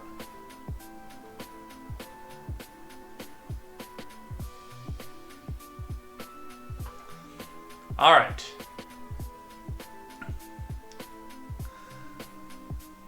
Last couple ones that I have on the main news, then we'll go into things I like, things I hate. From Reuters, World Economic Forum launches probe into founder Klaus Schwab over whistleblower allegations. I want to flip these around because I want to talk about him stepping down first. I can find my cursor. There it is. Let's start from Bloomberg instead, actually. WEF Schwab steps down after over 50 years, half a century. From Jan Henrik Forster. The founder of the WEF, Klaus Schwab, has stepped down from the organization's board of directors after more than 50 years at the helm. He'll be succeeded on an interim basis by the WEF's vice chair, Peter Brabeck-Letmathe, the former chief executive officer and chairman of Nestle SA, according to a statement by the forum. I have decided to step down from position of chair and as member of board of trustees with immediate effect, Schwab said in a statement. The forum has become a search process for a new future chair. The WEF, hosted once a year in the Swiss ski town of Davos, is one of the world's most exclusive gatherings of heads of state. Top politicians, executives, and business leaders, Schwab started what became the WEF in '71 as a management symposium, or to try to push more globalism and try to keep one country from one-upping the rest of the world. He announced last year he was stepping away from an active leadership role at the organization. Today, the board of trustees is comprised of more than 24 world leaders and includes Salesforce Incorporated Chief Executive Officer Mark Benioff, BlackRock CEO Larry Fink, former U.S. Vice President Al Gore, European Central Bank President Christine Lagarde, and her successor at the International Monetary Fund, Kristalina Georgieva. So, basically all the people that you don't want anywhere near your finances. While Schwab has consistently stressed the need for better global cooperation, his organization has frequently faced charges of elitism. But why is he stepping down? Well, let's grab one from The Wire. We haven't touched on them much today. WEF investigating after Klaus Schwab accused of ritzy spending on personal perks. All the people who want to make sure that you're turning around and redistributing your wealth around the world are keeping a slice of the pie just for themselves.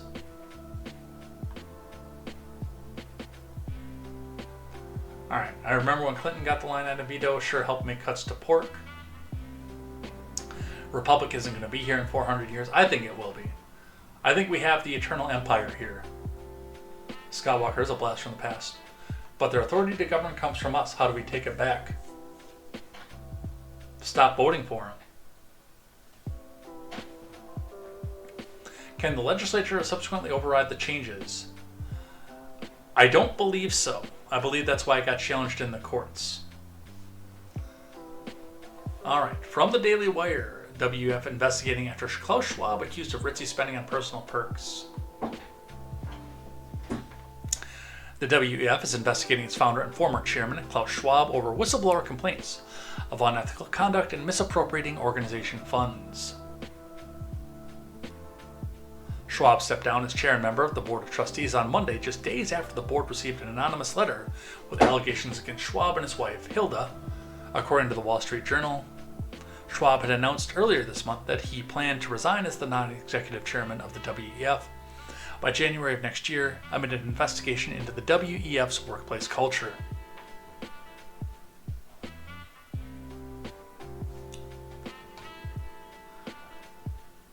Scratch a socialist, find a power-hungry madman. All right. I think that's enough news for the day. And I think it might be time to head out here. But before we do, let's do things that I like and things that I hate, plus the rules of acquisition. Let's get down towards the end here. We are on the 97th rule of acquisition from Beta Canon, of course, the Rengi Rules of Acquisition, a DS9 reference book that went on to explain what was going on in Deep Space Nine as it went. The 97th rule of acquisition goes right along with the 95th, the 95th being expand or die, and it feeds a nice capitalistic sentiment in the world. Enough is never enough. Just like the 95th. If you stagnate, if you just say, I've made enough money, it's time to go back and step away, your market share goes away, and then you start to lose at that point. The capitalistic drive is an ever-expanding one to make sure that you and yours are always taken care of. Enough is never enough. So if you drive, if you're capitalistic for it, if you want to make life better for you, yourself, and your family, then enough is never enough. Continue that drive. Do make sure you still spend time with your family, but continue that drive. All right, some things that I hate today.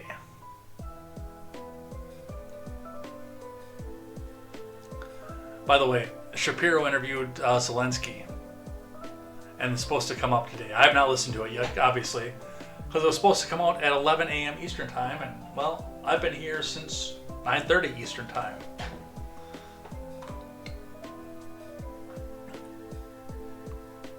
Oh, that's on the end.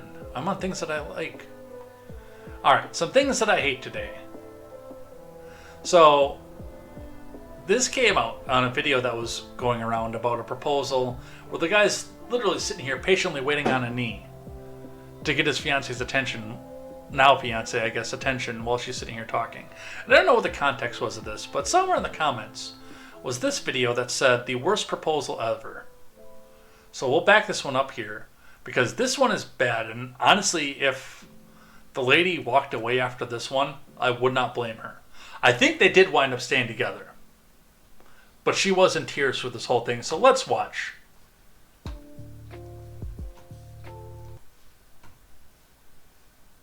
For those of you listening on the audio platform, I'm sorry. You're going to miss what was insane.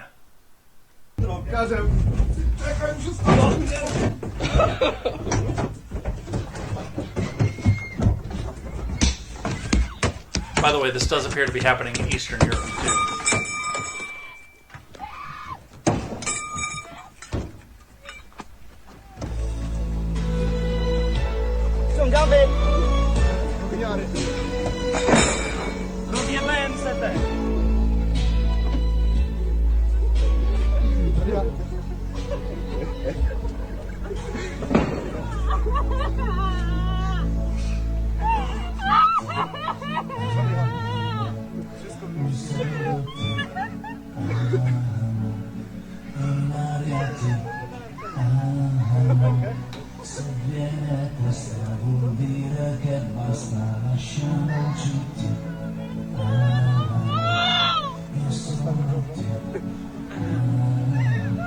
Just for the record,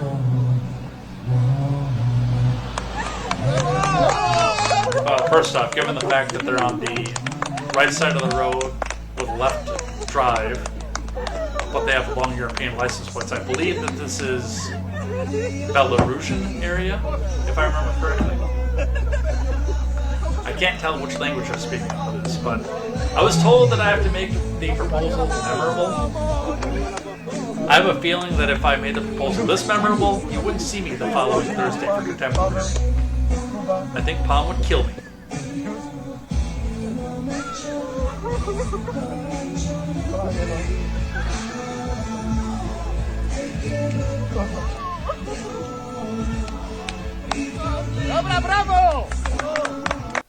So for those of you listening in the audio platform, what you missed was a bunch of guys in ski masks with crowbars.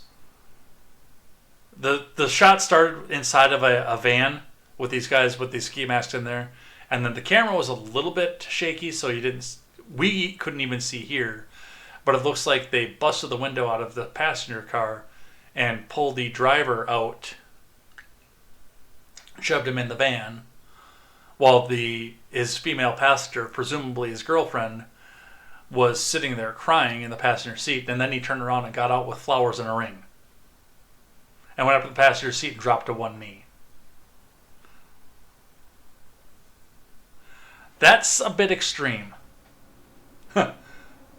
Quest says, how did his buddies not realize this was a bad idea? None of that. It is Eastern Europe. So, and look, we got the 15% warning on the phone, so we have to cut off Instagram for this. Ian Miles Chong, while I'm shutting this down, we'll watch the video here. It's a TikTok video.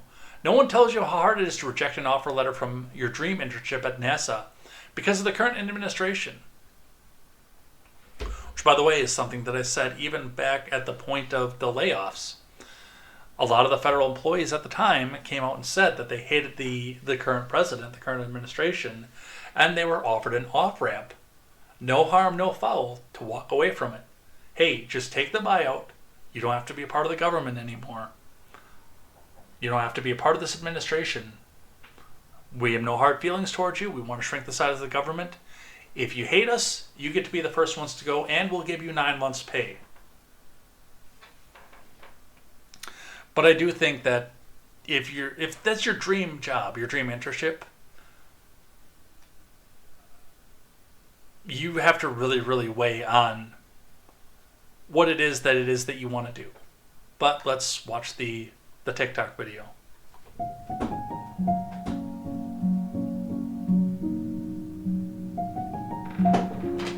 Plug the phone in while we're doing this.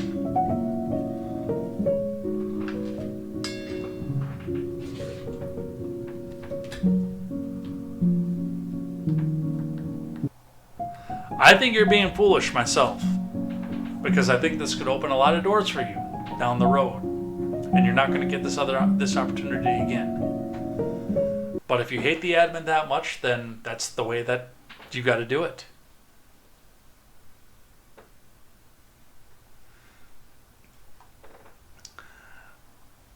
The new Mississippi Governor, Tate Reeves, has declared April 2025 as Confederate Heritage Month in the state of Mississippi. Now, I actually have not been able to confirm this. It's why this landed on things that I hate, because I know that there are a lot of people who are still trying to stoke out the big race war and trying to get more people at each other's throats with this. So I looked this up, and the last statement I saw on Confederate Heritage Month was all the way back from 2022. So this might not even be real. But regardless of whether it's real or not, it is. It looks like it's pushing to be this major instance of trying to keep each other at each other's throats. So, and it's pretty late in April for this to first be coming up as well. Like, this is an announcement you would typically make in March. And the Calvin Coolidge Project put this off yesterday. So, well, with there being 7 days left in April. This one, I don't know if I buy.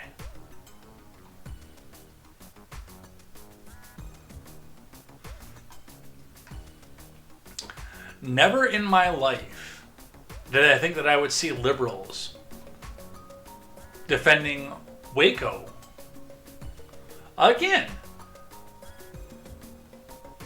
When I was a Democrat, Waco was the most evil thing that was possible. Even though it was under the advisement of Clinton and Janet Reno, it was the government coming down and cracking down on people. This used to be a liberal position that this was wrong.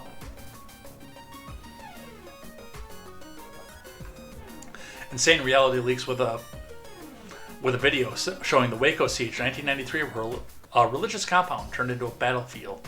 Tell me about what's going on out front. I don't know how much of this I can show on YouTube, so that's all we're getting off of this one. But the reason I put this up, and those of you watching on the video platform already saw this, the rest of you on the audio platform, I will read this to you, is that this is a quote tweet from Andrew Fleischman, who said, and Andrew Fleischman is a Democrat paid shill on X. Everyone in that compound was either molesting children or a party to it. Did that mean that the kids had to die? They were willing to kill cops, burn themselves alive, to keep molesting children, and in the process they became heroic to a certain sort of person. Now, 93, I was 9 years old. I don't know much about what happened with Waco. Admittedly, that was off on my radar, but the fact is that the government was in and killing kids over this. Was there a reason for that? I consider to this day Waco, the siege on Waco, to be one of the most evil things that had ever happened in my life.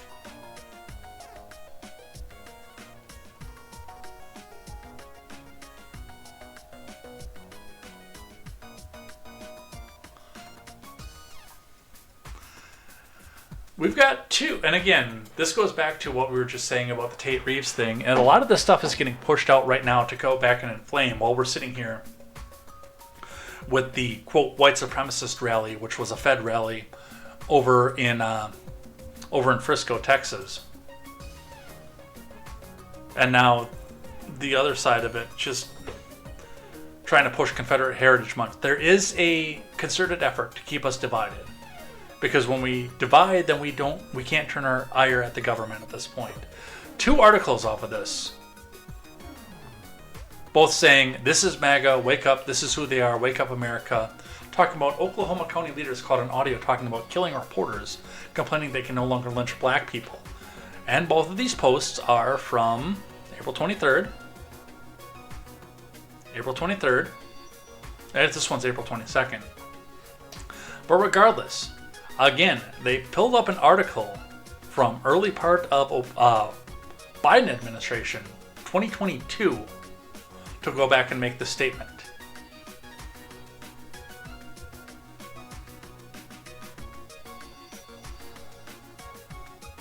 They're trying to turn us against each other. You don't hate the media enough. Now, I defended Hegseth earlier, and I stand by what I said. But I found this one here, and I'm like, this is stupid. From the Hill, Hegseth creates a makeup studio in the Pentagon. Yeah, this is what we need to go back and spend our money on.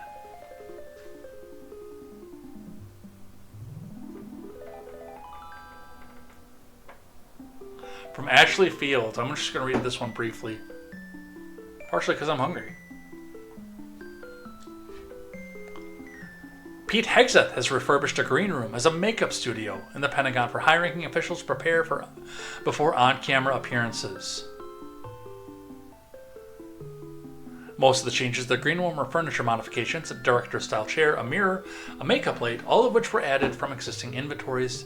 Defense Department spokesperson told The Hill, confirming initial reports of the upgrade from CBS News.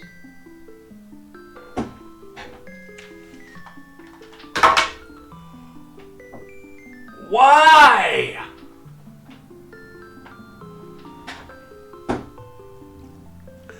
I hear from warhawks like Bolton and Shapiro that our main goal right now is to turn around and make our fighting force into the deadliest fighting force in history, so the world will entirely take it seriously. And then I hear about a makeup studio in the Pentagon, and like Fanning pointed out too just now, I'm surprised there wasn't already one.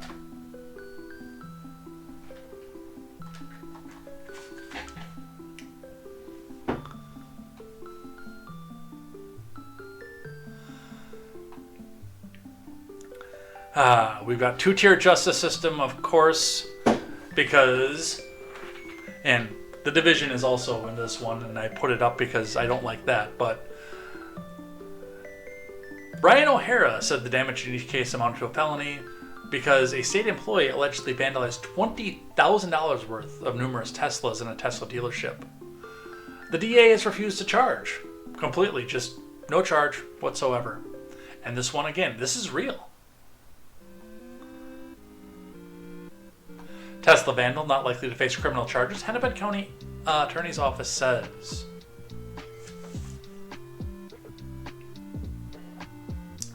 The Hennepin County Attorney's Office said Monday will not see criminal charges against Dylan Adams, who allegedly vandalized at least 6 Teslas, causing $20,000 in damage. Instead, the HCAO will seek diversion rather than criminal consequences. However, criminal charges remain on the table if the vandalism were to continue.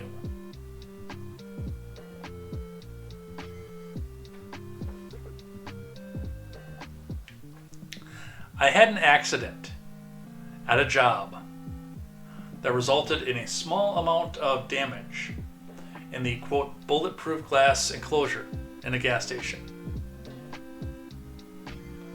And I was facing 10 years. That luckily got dropped. Thank God. I was facing 10 years for that. This guy goes around deliberately. I was facing 10 years over an accident. This guy's deliberately burning up Tesla vehicles, damaging them, $20,000 worth of damage, intentionally. He gets nothing. Our main priorities are secure restitution for the victims and hold Adams accountable. As a result, we will file pre-charge diversion to best facilitate both these goals. HCO spokesperson Daniel Borgert-Pepping said, "This is an approach taken in many property crime cases and helps to ensure the individuals keep their jobs and can pay restitution, as well as reducing the likelihood of repeat offenses. Criminal prosecution remains a possibility should unlawful behavior continue."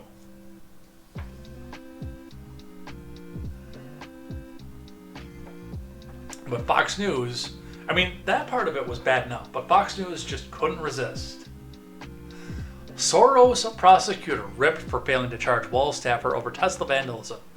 Two-tiered justice system, because of course, if something doesn't go the way that the right wing wants, it's got to be a Soros thing.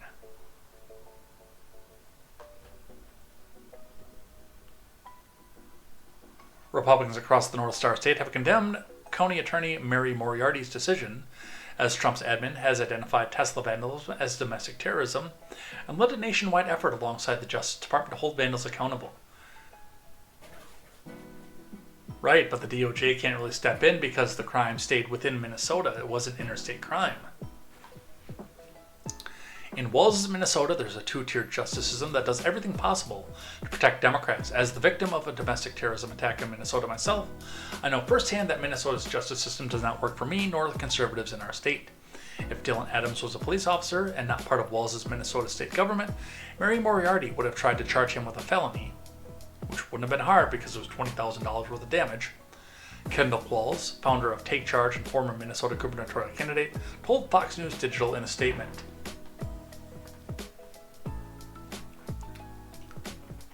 So, that's what's happening in Minnesota.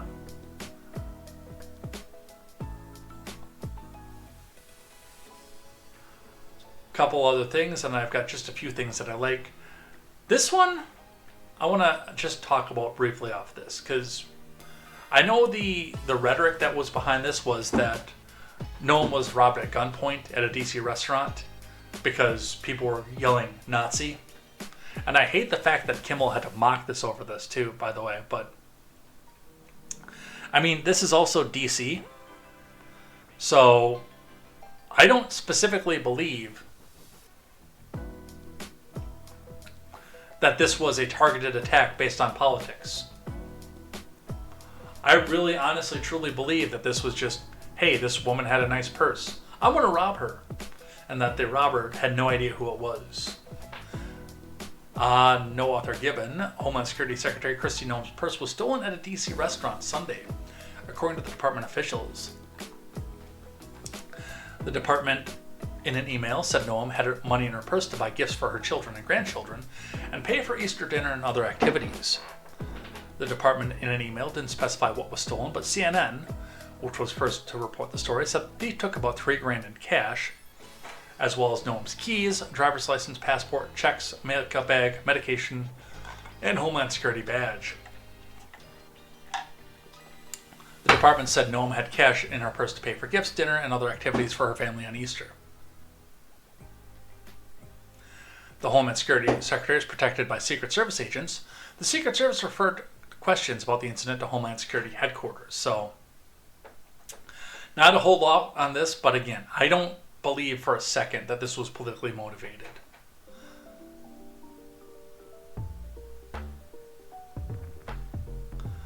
All right. I'm going to skip the rest of this. Let's do a couple things that I like and let's head out of here. Tim Pool is rightly getting ripped on with this one because a lot of the MAGA people were very, very adamant about the fact that if you're going to address the president, the press room, etc., you should be dressed up, dressed appropriately, wearing a suit. What does Tim Pool walk in with? His beanie and a zip-up hoodie. If you're going to set the standard, then you should, yes, set the standard for everybody, not just the people that you like. I don't like that the standard was set, but honestly, set the standard for everybody. Lead by example. Royce Lopez X's out. If we are rightfully beating up Zelensky for not wearing a suit, we should also roast Tim Pool for dressing like a Tony Hawk Pro Skater create a character to the White House. I like that description too, by the way.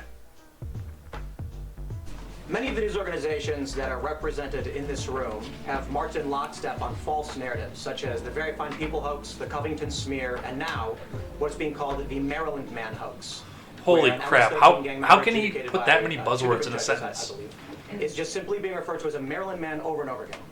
Now, in an effort from the White House to expand access to new companies, you've created this new media seat. So I'm wondering if you can comment on, following this expansion, you've had numerous outlets disparage the companies that you've had sit here, as well as the reporters. I'm wondering if you can comment on the unprofessional behavior, as well as elaborate if there's any plans to expand access to new companies. Sure. Well, we certainly welcome diverse viewpoints in this room, which is one of the... Many of the news organizations that are represented in this room have marched in lockstep on... So he goes in, zip-up hoodie, beanie, jeans, skater shoes, to go play perpetual victim from the other people who sat in that room.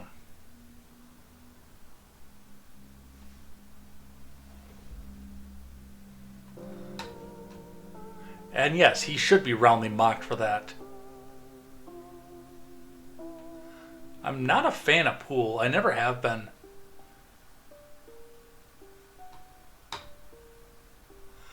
Alright, couple other things.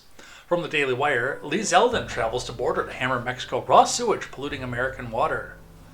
Now see, this is an effective use of the EPA. Mexico doesn't have the same environmental regulations as the US does, so they can go dump whatever they want out in there. But when it's coming into our water system, what our people drink and eat, we start to have a problem now, don't we? Spencer Lindquist reporting. EPA admin Lee Zeldin visited San Diego on Earth Day to address the flow of sewage from Mexico's Tijuana River across the border into the U.S. Zeldin visited San Diego to meet with local and Mexican officials to discuss the flow of sewage from the Mexican River, which has polluted American beaches and even hindered training of Navy SEALs, some of whom have gotten sick as a result of pollution. There for decades has been raw sewage that's been traveling across the border, and Americans are very concerned with regards to beach closures, degradation of the Tijuana River Valley, and concerns of public health air quality. Zeldin charged the EPA admin, explained that his visit to San Diego is intended to ensure the path forward is one of max collaboration and extreme urgency to end a crisis that should have ended a long time ago. Yeah, where was this in the last administrations? Mexico needs to fulfill their part in cleaning up the contamination that they caused. They cannot view this as a U.S. problem just because their contamination reached U.S. soil, even though that's what they feel about their revolutionaries. It's not their problem once they've reached U.S. soil. They're going to have to commit to that final cleanup in addition to completing infrastructure projects that prevent future flows of sewage into the U.S., the EPA administrator noted. So, that would be good. That's a good use of the EPA. Throttling business and shutting a lot of things down and putting ever more emissions regulations on diesel engines. I don't see those as good uses of the EPA. This is a good use of the EPA. And lastly, moving at Trump speed. I'll give the admin some praise this time. White House touts 18 trade proposals so far. Well, that's good. Then let's get some of these tariffs down and let's start doing some business in both directions. From Daniel Chayton. The Trump admin has received 18 trade proposals from foreign governments. White House Press Secretary Bubbleheaded Bleach Blonde announced Tuesday, indicating advancements in negotiations following Trump's introduction of Liberation Day tariffs earlier this month. Let's listen. Spoke to our entire trade team this morning. There is a lot of progress being made. We now have 18 proposals on paper that have been brought to the trade team. Again, these are proposals on paper that countries have proposed to the Trump administration and to our government. You have Secretary Bessent, Secretary Lutnick, Ambassador Greer, NEC Director Hassett, and Peter Navarro, the entire trade team, meeting with 34 countries this week alone. We are moving at Trump speed to ensure these deals are made on behalf of the American worker and the American people. And just yesterday, it seemed to get a little bit lost in the news, and I think it's a disservice to the American public that it did. The Vice President announced terms of reference for a trade deal with India. That is a big deal.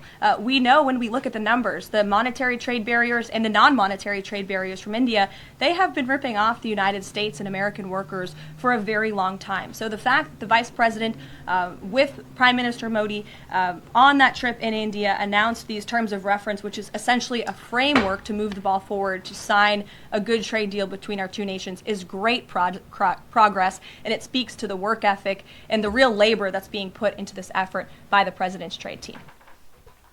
So, we will see what this does for jobs, we'll see what this does for pricing, and what this does for bringing stuff in. So, good job on the Trump team for that one. And with that, I am done. 3.5 hours.